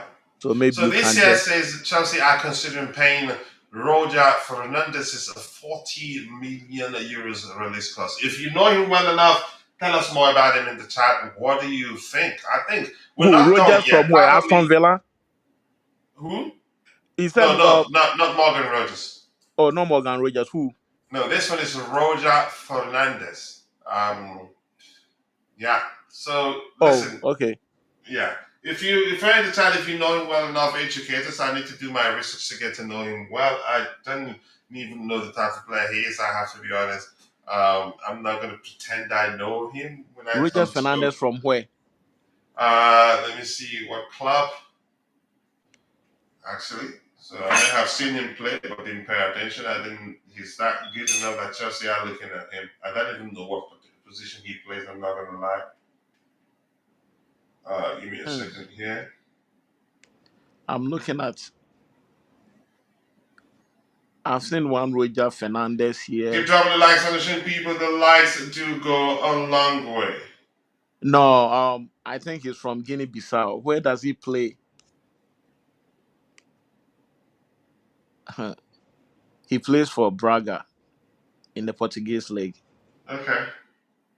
and I think he's 19 years. SC Braga. What position? I'm trying to look at his position. He plays in the. He's a winger. Oh He's no, a I winger. don't think. Okay. I don't think. Maybe he's meant He for can play Chelsea. as an attacker, attacking midfielder, also, and as a winger. Maybe they are going to buy him and take him to Strasbourg. Yeah, possibly. But Yeah. yeah, looks like they're interested in signing him. All right, what else we have here? This one by Vince here. This one, okay. Here's my take on this, or how I interpret this particular report, which reads Chelsea are holding talks and plan to make a decision about Nicolas Jackson's future tonight or tomorrow morning. So, Mm. how do I read this? I interpret this as us wanting to decide whether he's to sell him or still keep him. I think if we send him out on loan to Bayern, he's not guaranteed a starting place. He only gets to play if Harry Kane gets injured, or Hmm. maybe he gets to play in cup game.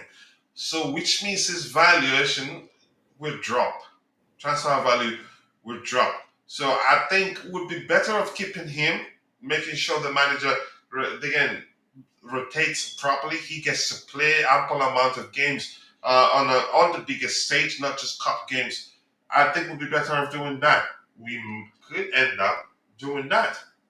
But let's hear you. This sounds like the meeting is about whether to keep him or to sell him, or maybe to still loan him to Bayern. I think it'd be a huge mistake to loan him to Bayern without an obligation for a permanent purchase. Because if we say an option with a fine, I think they'd be willing to pay the fine and not sign him if they feel like he's not going to do well for them. But yeah, Coachy, would you be opening to Morgan Rogers coming and we sending Jackson to Aston Villa? I would love that. Do I think it happens? I don't know, really. It could happen. It's a Maybe possibility player because plus we've heard cash. before that they wanted to. Player plus cash. Just bring us Morgan Rogers, take Jackson, then we'll add like maybe £10 million or something. I don't know. It could be I think possible. it's To be going to honest, be really, really difficult to be a straight swap. I don't think it will ever be. Mm. Because if you look around, I don't know Good. any team. Or maybe he might even end up in Italy. That's how I And he see it. could end up still stay. Spain, which team? I'm saying the chances are he stays, given that the fact we're going to meet and discuss his future. But Bobby, let's hear you. to be honest, coach, Mm-hmm. all this talk of loan to Bayern Munich Bayern. makes little or no sense. They've just come with a protracted way of saying a dry loan. Yeah, 15 million We shouldn't euros. do that. Is it 12 million pounds? It's Hmm. a nonsense. Yeah. It's an absolute nonsense. Jackson goes nowhere. If they really want him, just pay for him and go and take him. If you don't want him, he stays at Chelsea and he fights for his place. I'm Coachy, not one of those. ask the audience to see if they can hear Bobby. Can you not Let me hear me? see. I think they should. They should be hearing him now. Oh, If they okay. don't, Chimera will tell me. Yeah, go ahead, Bobby. I don't know why we're playing around with this. It makes no sense to me. We've succeeded in selling Nkunku. So why are we playing around with a more effective player for us, which was Jackson? It just seems ridiculous. I don't get it. I don't see what we're doing with Bayern, especially now. To me, there's nothing to really think about. If you don't want to pay for him, go away. And Jackson just has to stay and fight for his place. I'm not interested in any of this talk about the Senegalese national team and all that nonsense. That's not our business. You're a professional footballer. You signed a contract. You belong to a club. You signed a contract extension only last season. You have 8 years of contract left. Knuckle down and show us what you've got. If you really think you're good enough to go to the World Cup, then you've got to show that you're good enough to go to the World Cup. If, when he's given opportunities, he performs and then he's not picked, then that's another argument. But if you're not even performing at all, and when you come on, you're picking up red cards, I mean, that's not Chelsea's fault, that's yours. So Bayern Munich isn't going to cure that. So I don't understand what the saga is there. That's why often I think Chelsea like to court drama because this is unnecessary. You didn't drop money for Xavi Simons for whatever reasons. So why are you pandering to this joke? It's just unnecessary. So come tomorrow morning, if I don't hear that Chelsea have pulled out of the Bayern Munich deal, I'll start to wonder, who is it that's doing these negotiations and why? Yeah, I do think we'd be better off keeping him, and I think that's exactly what we'd do. What do we have here? Let's see. JF said hello to you. Chimera, go back to where you came out from. Just leave me alone. Um, those from a Brighton directors are turning us in. No, they're not. But is it a bad thing? No. All the players who signed for them, they've been great. hmm Siemens German reminds me of Kunde to Chelsea, but ended up joining Barcelona not because they hijacked him, because yeah, we pulled out. Hmm. So Nicolas Jackson, let's see how that one ends. What about This Tariq one, George? Because if Jackson is going to stay, that means Tariq might go on a loan. Tariq is actually on the verge of leaving on a permanent to Roma. Thank you for Permanent? speaking about that. Oh no. Yeah, so he's gonna Roma are pushing. Let me see that report on Fab's timeline. I think I'll find it. AS Roma, I keep negotiating with Chelsea for Tariq George. Talks always ongoing on players side. Bayern are not in talks with Tariq George, despite reports. Chelsea never opened the doors to a loan move. So Chelsea, if he's our plan is if he wants to leave, it has to be on a permanent. You pay us probably we start a heavy selling clause. Roma opened to a permanent but conditions a selling clause being negotiated. So you could argue it's on the verge of happening because the only thing that's holding things up is that yeah, we usually insert a very very big selling clause There when should be when a we sell players. buyback, clause in that. That may be part of it. I don't know, but selling clause more important in case we don't need them and you sell them, we get a percentage from the game. Um, yeah, probably no Palmer. Oh, today for you already. Yeah, I don't think he plays, but I think we'll be all right. That's the importance of depth. Estevao plays in the 10th position, and I think he's capable of fulfilling that role. And also capable of pulling a rabbit out of the hat and helping us win a game. I don't believe Simon. No, it was never a hijack. It was never a hijack. If we wanted him, they don't stand a chance. And I think they went back and tried again. after we heard that Chelsea are contemplating going for Fermin Lopez, and Maresca had spoken with him on the phone. Maybe, I don't know. I'd go to the extent of arguing maybe they actually sponsored that to turn his head, but I'd say that's nonsense. But there are so many ways to see it, theories and all that. But this one here interests me. Fulham are currently considered the closest out of those interested in Raheem Sterling. Marco Silva likes to work with experienced players, so that's probably the reason why he's pushing to sign him. I think he may well end up there, and probably will still be paying a large chunk of his salary for him to play for them. Unfortunately, I know Mitch panelists. How do you feel about your boy Jackson getting sold? Still sentimental player FC. I don't think he can. We're not too sure. Bayern are still pushing, but the fact that we're planning a meeting, I'd say probably to decide whether to even let him join Bayern on loan with an option, which for me is still a huge risk. Yeah, at the end of the season, they'll probably say, yeah, we don't really like him, and that's it. And that's again, once you go out on loan, and when there's an option for permanent purchase, and the club where you want to loan, they don't want to keep you on a permanent.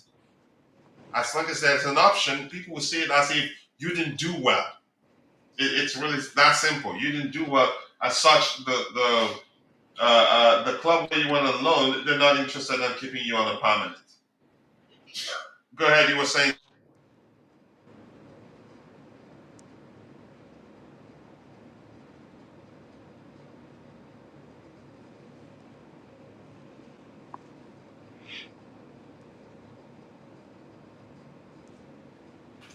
All right. Yes. Let's see. What else do we have here? Go ahead. Sorry, who were you? Who were you talking to? My son.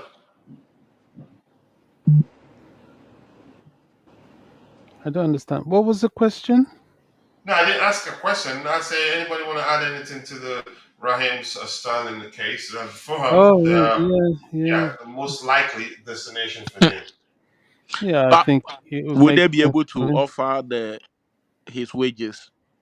I think No, it's one of the. No, I don't think so. Probably not going. They are probably not going to go 50% because they know we're desperate to just for him to just go out offload on him. loan for somebody to help us. You could say reduce how much we spend on the salary. Bobby, go ahead if you wanted to say something. Yeah, I mean, just that. I mean, it's likely we'll pay a large part of his salary, but any reduction is a reduction, and he needs to go out and play football and get out of our hair. He has after this, he'll have one more year of contract. Um, Although he'll be a year older, he's a problem. He's an even bigger problem than Lukaku was.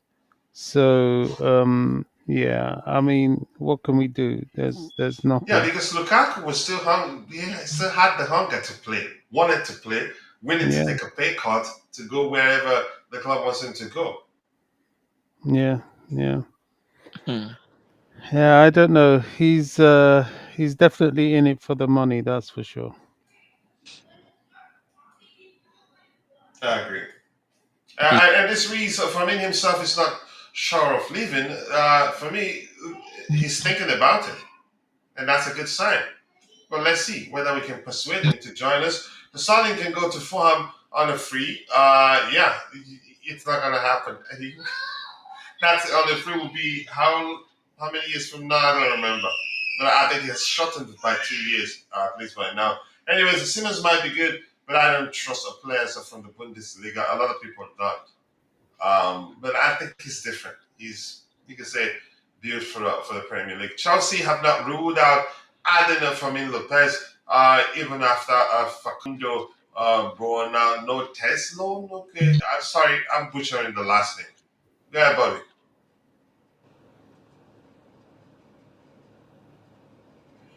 All right, it doesn't look like anything new emerged, but I'm just gonna humor our process by going to Vincent's timeline to see if anything new emerged as the show progressed. Keep Jackson. Okay, that's Vince's opinion there.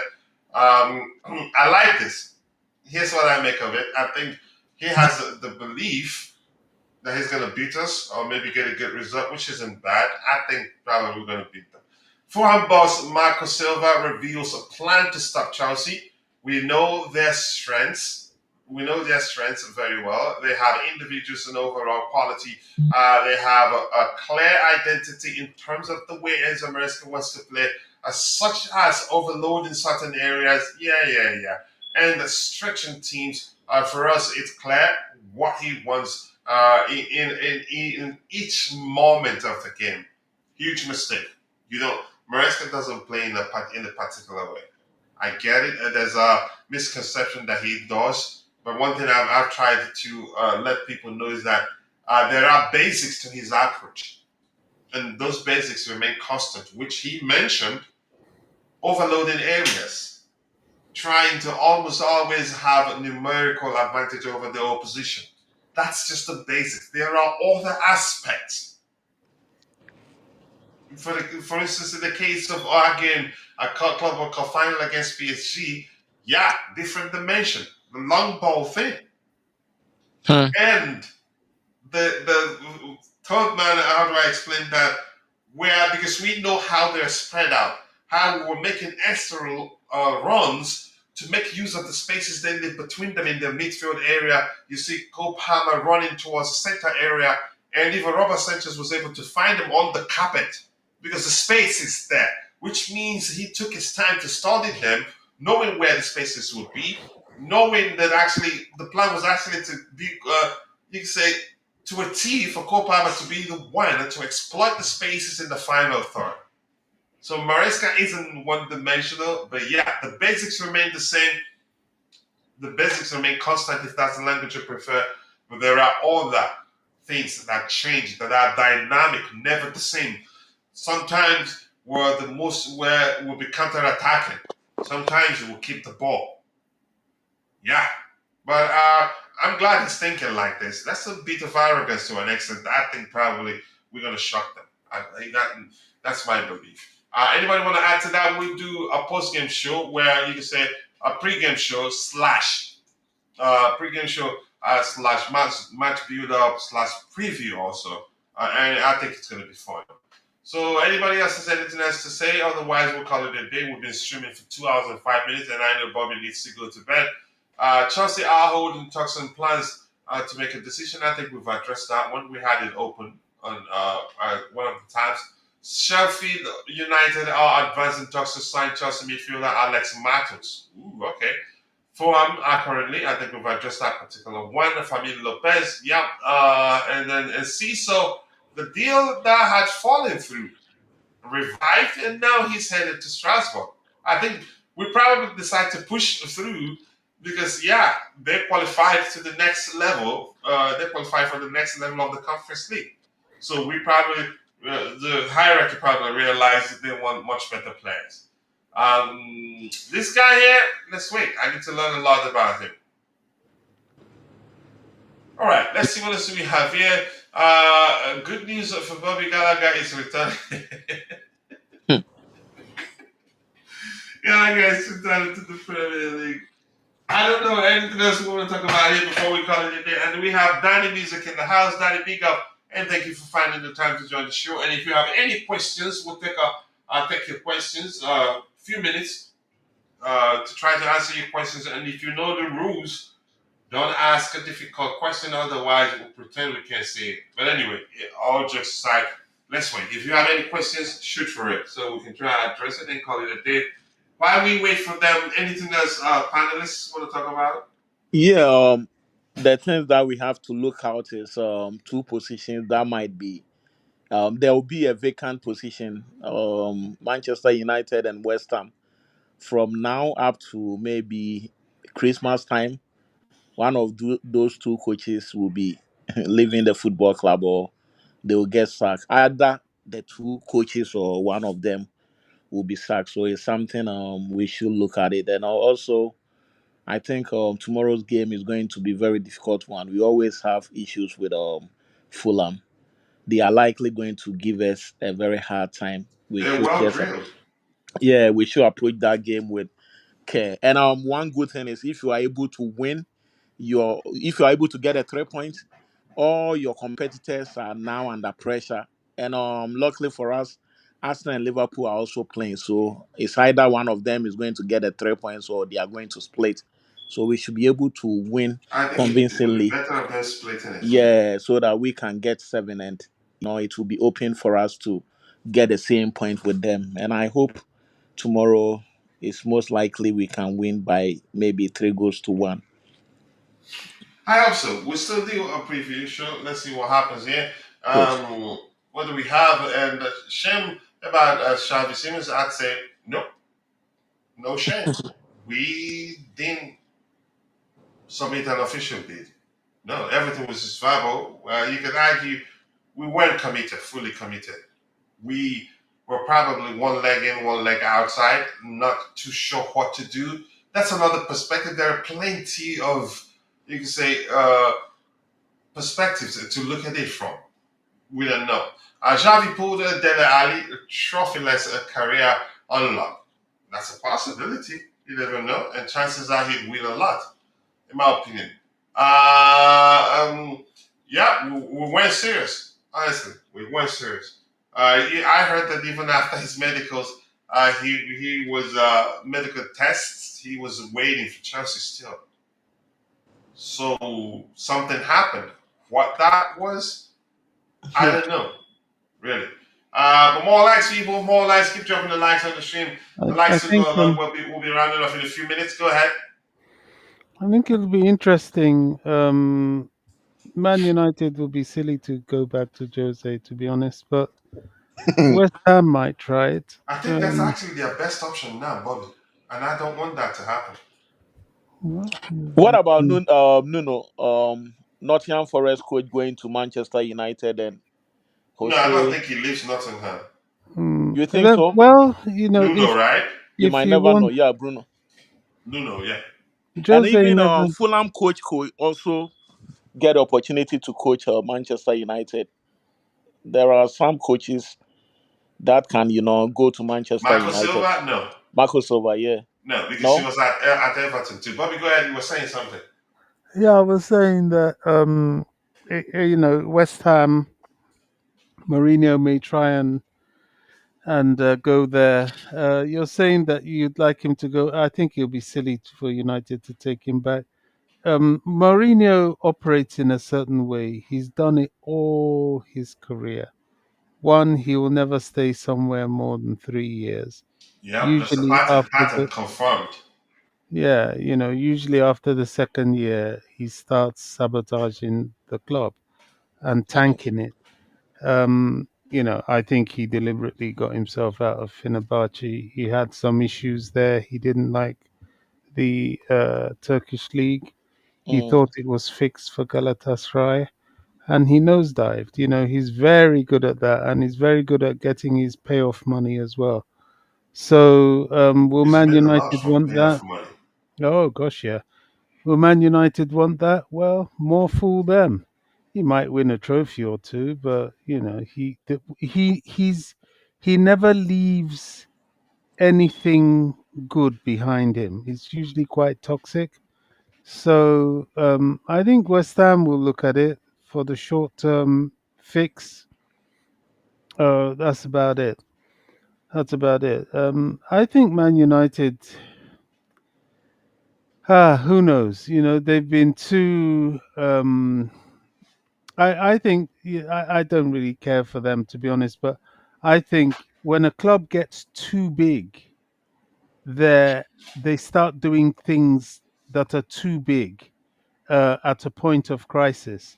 Whereas, whether we like it or not, the way Chelsea addressed their rebuild by going for young players and starting to grow them is the way forward. It's very painstaking, it's very painful, full of ups and downs, but eventually it stabilizes. Man United are still acting like they're in the Champions League, whereas they're not. In fact, now their playing opportunities are even further reduced by them coming out in the second round of the EFL Cup. So they have even less games now potentially. So I think that club really it needs to go back to basics. Maybe get some young manager, get a whole load of youngsters in. Will they do that? No, their fans won't let them do that. So they're going to be in the wilderness for quite some time. Yeah. All right. Thank you so much. It doesn't like we have any questions. I'll catch up and we'll call it a day. Except if Banfor have anything else to say. Says that Chelsea need to put in a serious official bid for Fermin Lopez and not mess about. Barca can include a selling clause and force a refusal buyback option, which would suit all parties. The question I think we're waiting for Fermin to commit. If he doesn't But commit, tell we'll be me, wasting our time. do we need him? When you We do think of need all, them. Here's the thing. Let me explain. We need to reduce the creative burden on Cole Palmer. I get it. I'm not as much as I like Esteban William. I know he's a fine finisher. I have to still learn more about his passing range, passing ability, vision. Whether we can get that from him. Although Garnacho also reduces that creative. We can say we have numbers, but we need more because the more chances we can create, the more we can win games. Our strength mainly lies in our attack. So Xavi Simons, if we signed him, you see that situation when Cole Palmer got injured, we started. I think at the time we created less. We started creating less and less chances. With if we had Xavi Simons at the time, we wouldn't have. It wouldn't have his Cole Palmer's absence wouldn't have been so much of an issue. So he reduces uh, that creative burden on Bahama, and plus both can actually start at the same time. He tends to drift out to the left. Palmer tends to drift out to the right, probably because he often plays. Sometimes he plays right wing, so that makes it easier. And Siemens sometimes plays left wing, so that yeah, naturally he drifts to where he comfortable. So I do, Famin also brings that plus goals. He can create, he can score. yeah, I mean it's nice, but I do beg to differ. I don't think Cole Palmer's absence. I mean, you always miss a great player, but I think we're fine. I think we have enough. Reece James staying fit helps us tremendously, as we saw against West Ham. That through pass to Esteval was something that very few of our current team seem to be able to do. Um, we have João Pedro. João Pedro has an eye for a pass, as he showed with the cross to Pedro Neto for his goal. We have them in different parts of the pitch. Now, do we need a sort of central orchestrator? Yeah, it's good because it's squad depth, squad strength. But remember, we have a lot of youngsters still coming through. We've got Kendry Pius beginning to find his feet at Strasbourg. Yes, it's very early days, but that was the reason he went there. We've got Quenda. Yeah, Quenda is a winger, but I hear he can drift a little bit centrally sometimes. So we do have a pipeline of replacements coming through. Now, I know the issue is this season, and I know, bringing in someone like Ferran, Ferran Lopez would be an advantage. But I'm not getting sleepless nights over it because I still think before we can get him away from Barcelona, we really have to go some. It'll be interesting to see what happens there. I'm not Yeah, holding my breath. yeah. I think we're exploiting his situation, knowing that he's probably not playing as many games as he would want to, which puts his place in the Spanish national team World Cup place at risk.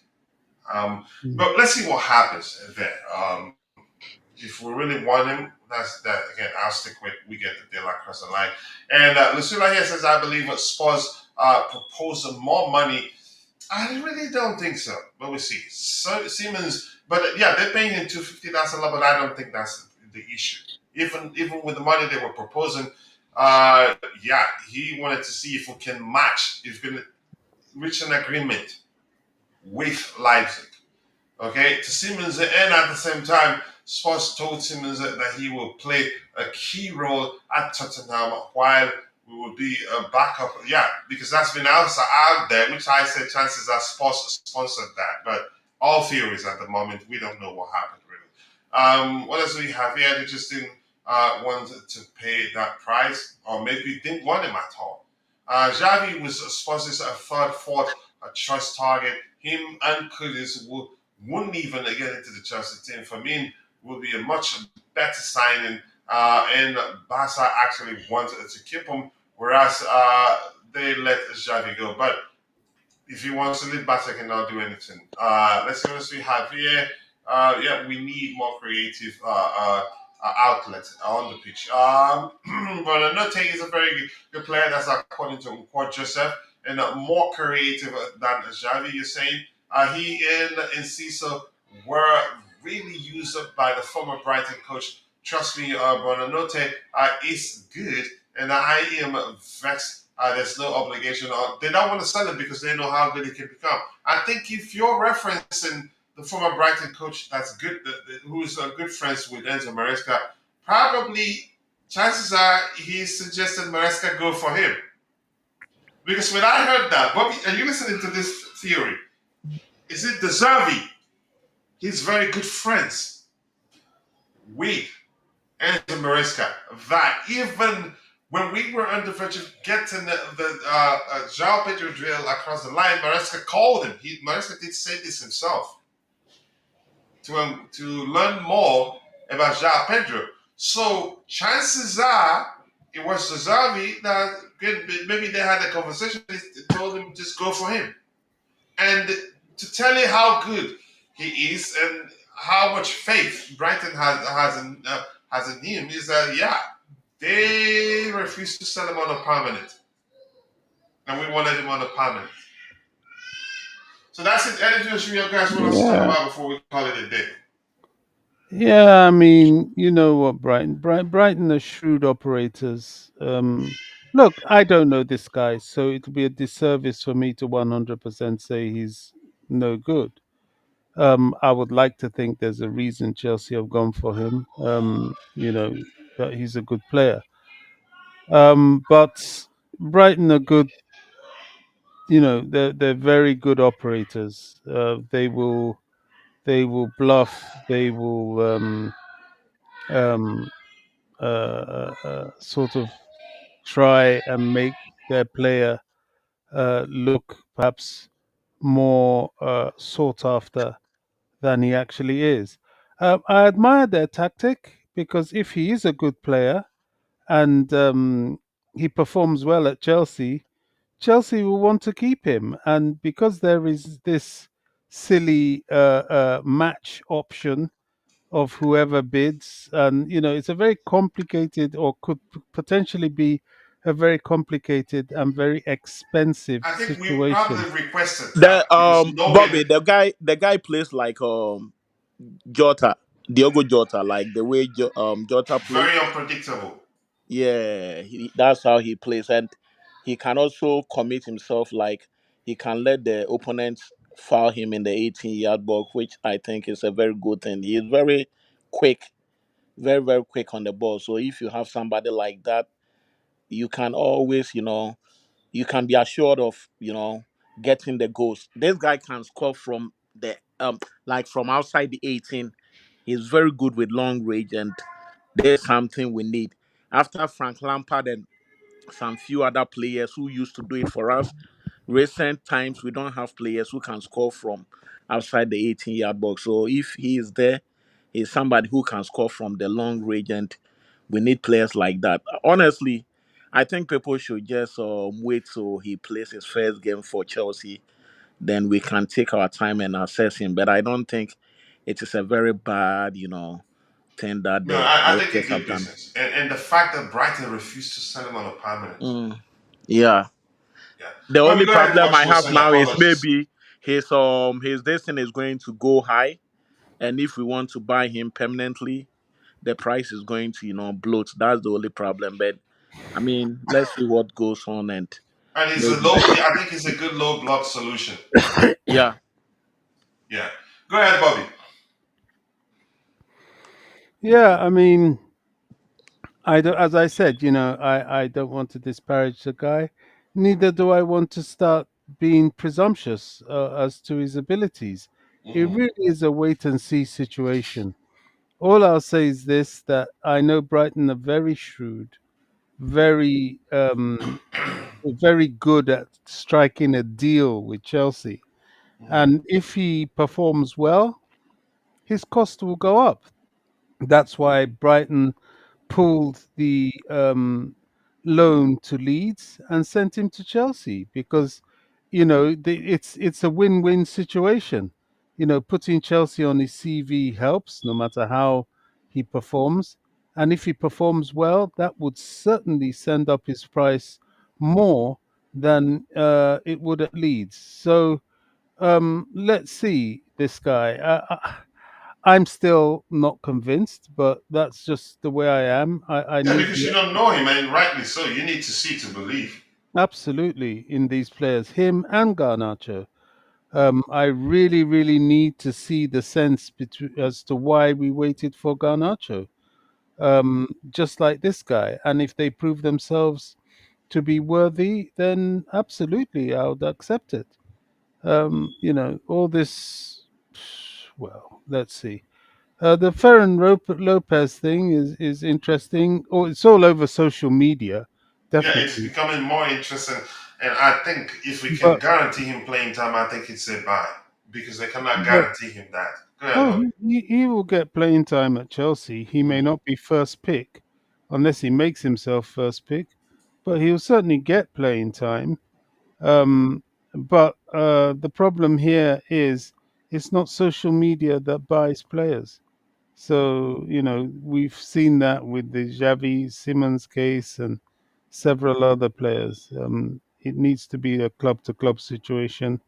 And the revelation of that will come within the next 48 hours because that's all we've got in terms of the transfer window. Mhm. Yeah, but for you, anything else before we call it a day? Oh no, I think that will be all for today, Coachila. Thank you, brother. I appreciate you for joining No the problem. conversation. And I want to say thank you to our senior panelist, Bobby. Thank you so much. I know you should be asleep right now, but I appreciate you for joining. And Joseph, thank you so much for joining us. I do hope you're doing well. I appreciate you for joining the conversation. Lateness is greatness. You joined late, but at least, yeah, you told us that yeah he's very good at Chimera. Thank you, nice to see you. I hope you're doing well. Once again, I am objectively balanced and on the ball. Thank you for saying that. I appreciate you, Lucilla. Thank you so much. Who else was here? Danny Music Micro was also here. Jay was here, probably half asleep, half listening to the show. Ivy was also here, looking for someone to do a birthday shout out once again. I'm not doing that for you. I know Deku Olushala, thank you for so much for joining. Dwayne Wright, thank you for joining. And what Joseph, if you're listening, if you're listening, apologies, probably because you're not a moderator, you use, I think, how many emojis? Why did they delete your messages? Sorry about that, but we'll fix that. So I want to say thank you to all of you for finding the time to be part of the conversation. I can now thank you guys enough. We're getting closer and closer to 28,000 subscribers. We're currently at 27,973. So 27 more. Yeah. That's correct. To get to 28K, I think it's going to happen probably by tomorrow morning. But I cannot do YouTube shots this night, saying that's not going to happen. So, Miss Time, well, I'm not sure why the AI that's policing the chat timed you out. Apologies. No, we're going to do a show. Then we'll predict at the time. So, thank you to all of you, IB, all of you. Much love to all of you. And if I miss your name, apologies. See you guys next time. God bless us all, and cheers.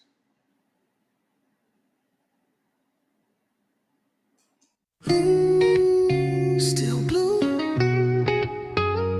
Hmm.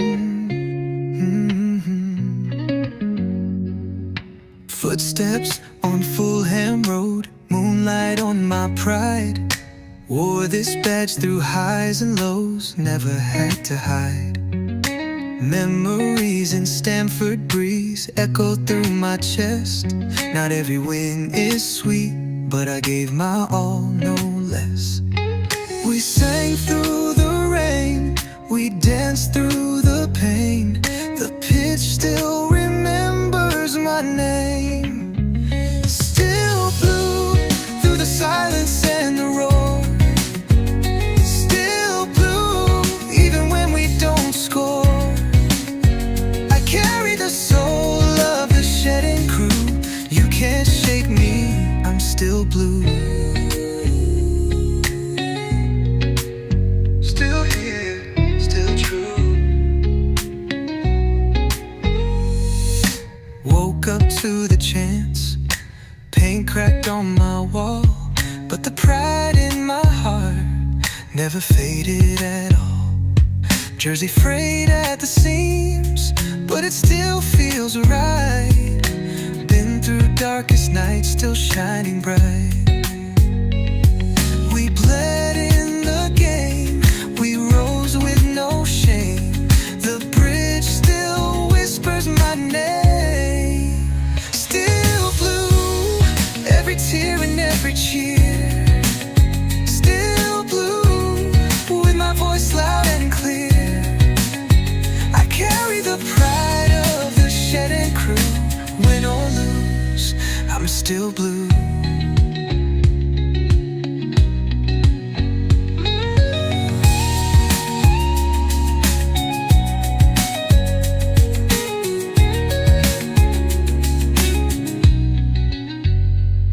From Drogba's fire to Ritz's run, we stood tall under every sun. Through Abramovich nights to new days begun, this heart beats for only one. Still blue, even when they don't believe. Still blue, every year we grieve and dream. I carry the hope of the shedding crew, born for this, I'm still blue. Still blue.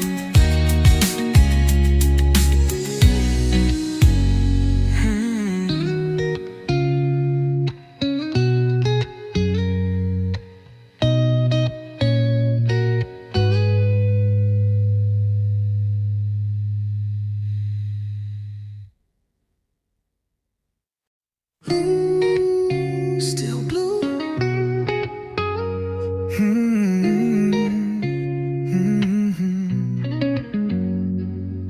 Footsteps on Fulham Road, moonlight on my pride.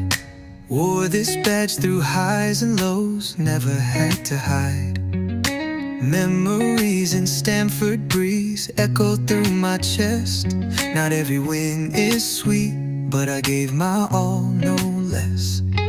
We sang through the rain, we danced through the pain. The pitch still remembers my name. Still blue through the silence and the roar. Still blue even when we don't score.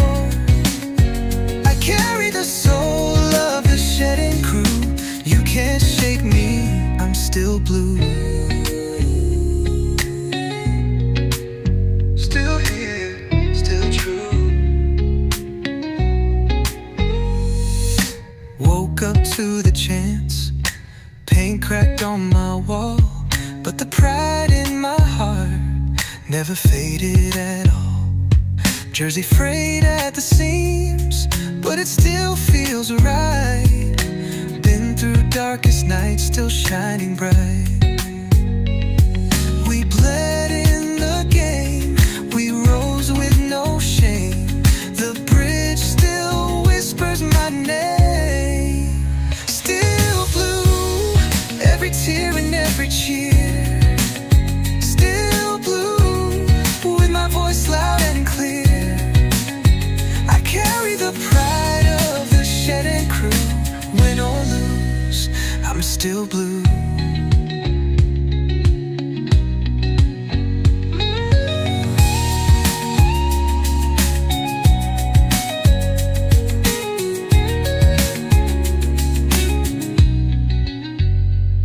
From Drogba's fire to Ritz's run, we stood tall under every sun. Through Abramovich nights to new days begun, this heart beats for only one. Still blue, even when they don't believe. Still blue, every year we grieve and dream. I carry the hope of the shed and crew, born for this, I'm still blue. Still blue.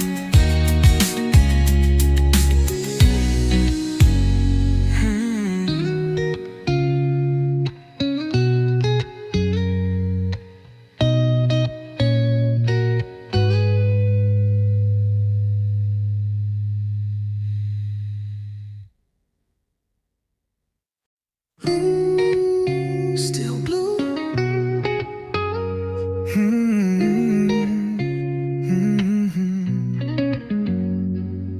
Footsteps on Fulham Road, moonlight on my pride. Wore this badge through highs and lows, never had to hide. Memories in Stamford breeze echo through my chest. Not every win is sweet, but I gave my all, no less. We sang through the rain, we danced through the pain. The pitch still remembers my name. Still blue through the silence and the roar. Still blue even when we don't score. I carry the soul of the shedding crew. You can't shake me, I'm still blue. Still here, still true. Woke up to the chance, paint cracked on my wall, but the pride in my heart never faded at all. Jersey frayed at the seams, but it still feels right. Been through darkest nights, still shining bright. We bled in the game, we rose with no shame. The bridge still whispers my name. Still blue, every tear and every cheer. Still blue, with my voice loud and clear. I carry the pride of the shed and crew. Win or lose, I'm still blue.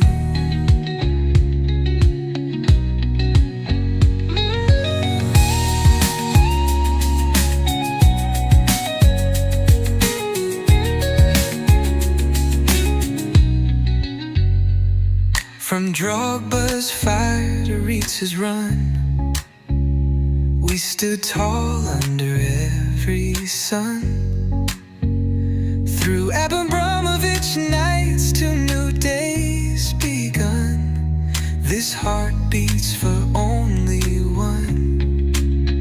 Still blue, even when they don't believe. Still blue, every year we grieve and dream. I carry the hope of the shed and crew, born for this, I'm still blue.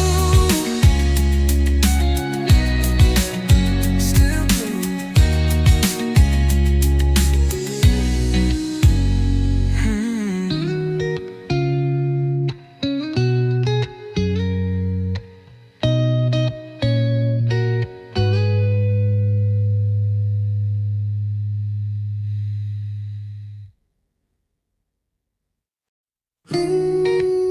Still blue.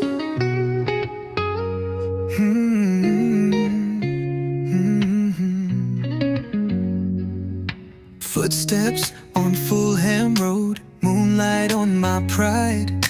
Wore this badge through highs and lows, never had to hide. Memories in Stamford breeze echo through my chest. Not every win is sweet, but I gave my all, no less. We sang through the rain, we danced through the pain. The pitch still remembers my name. Still blue through the silence and the roar. Still blue even when we don't score. I carry the soul of the shedding crew. You can't shake me, I'm still blue. Still here, still true. Woke up to the chance, paint cracked on my wall, but the pride in my heart never faded at all. Jersey frayed at the seams, but it still feels right. Been through darkest nights, still shining bright.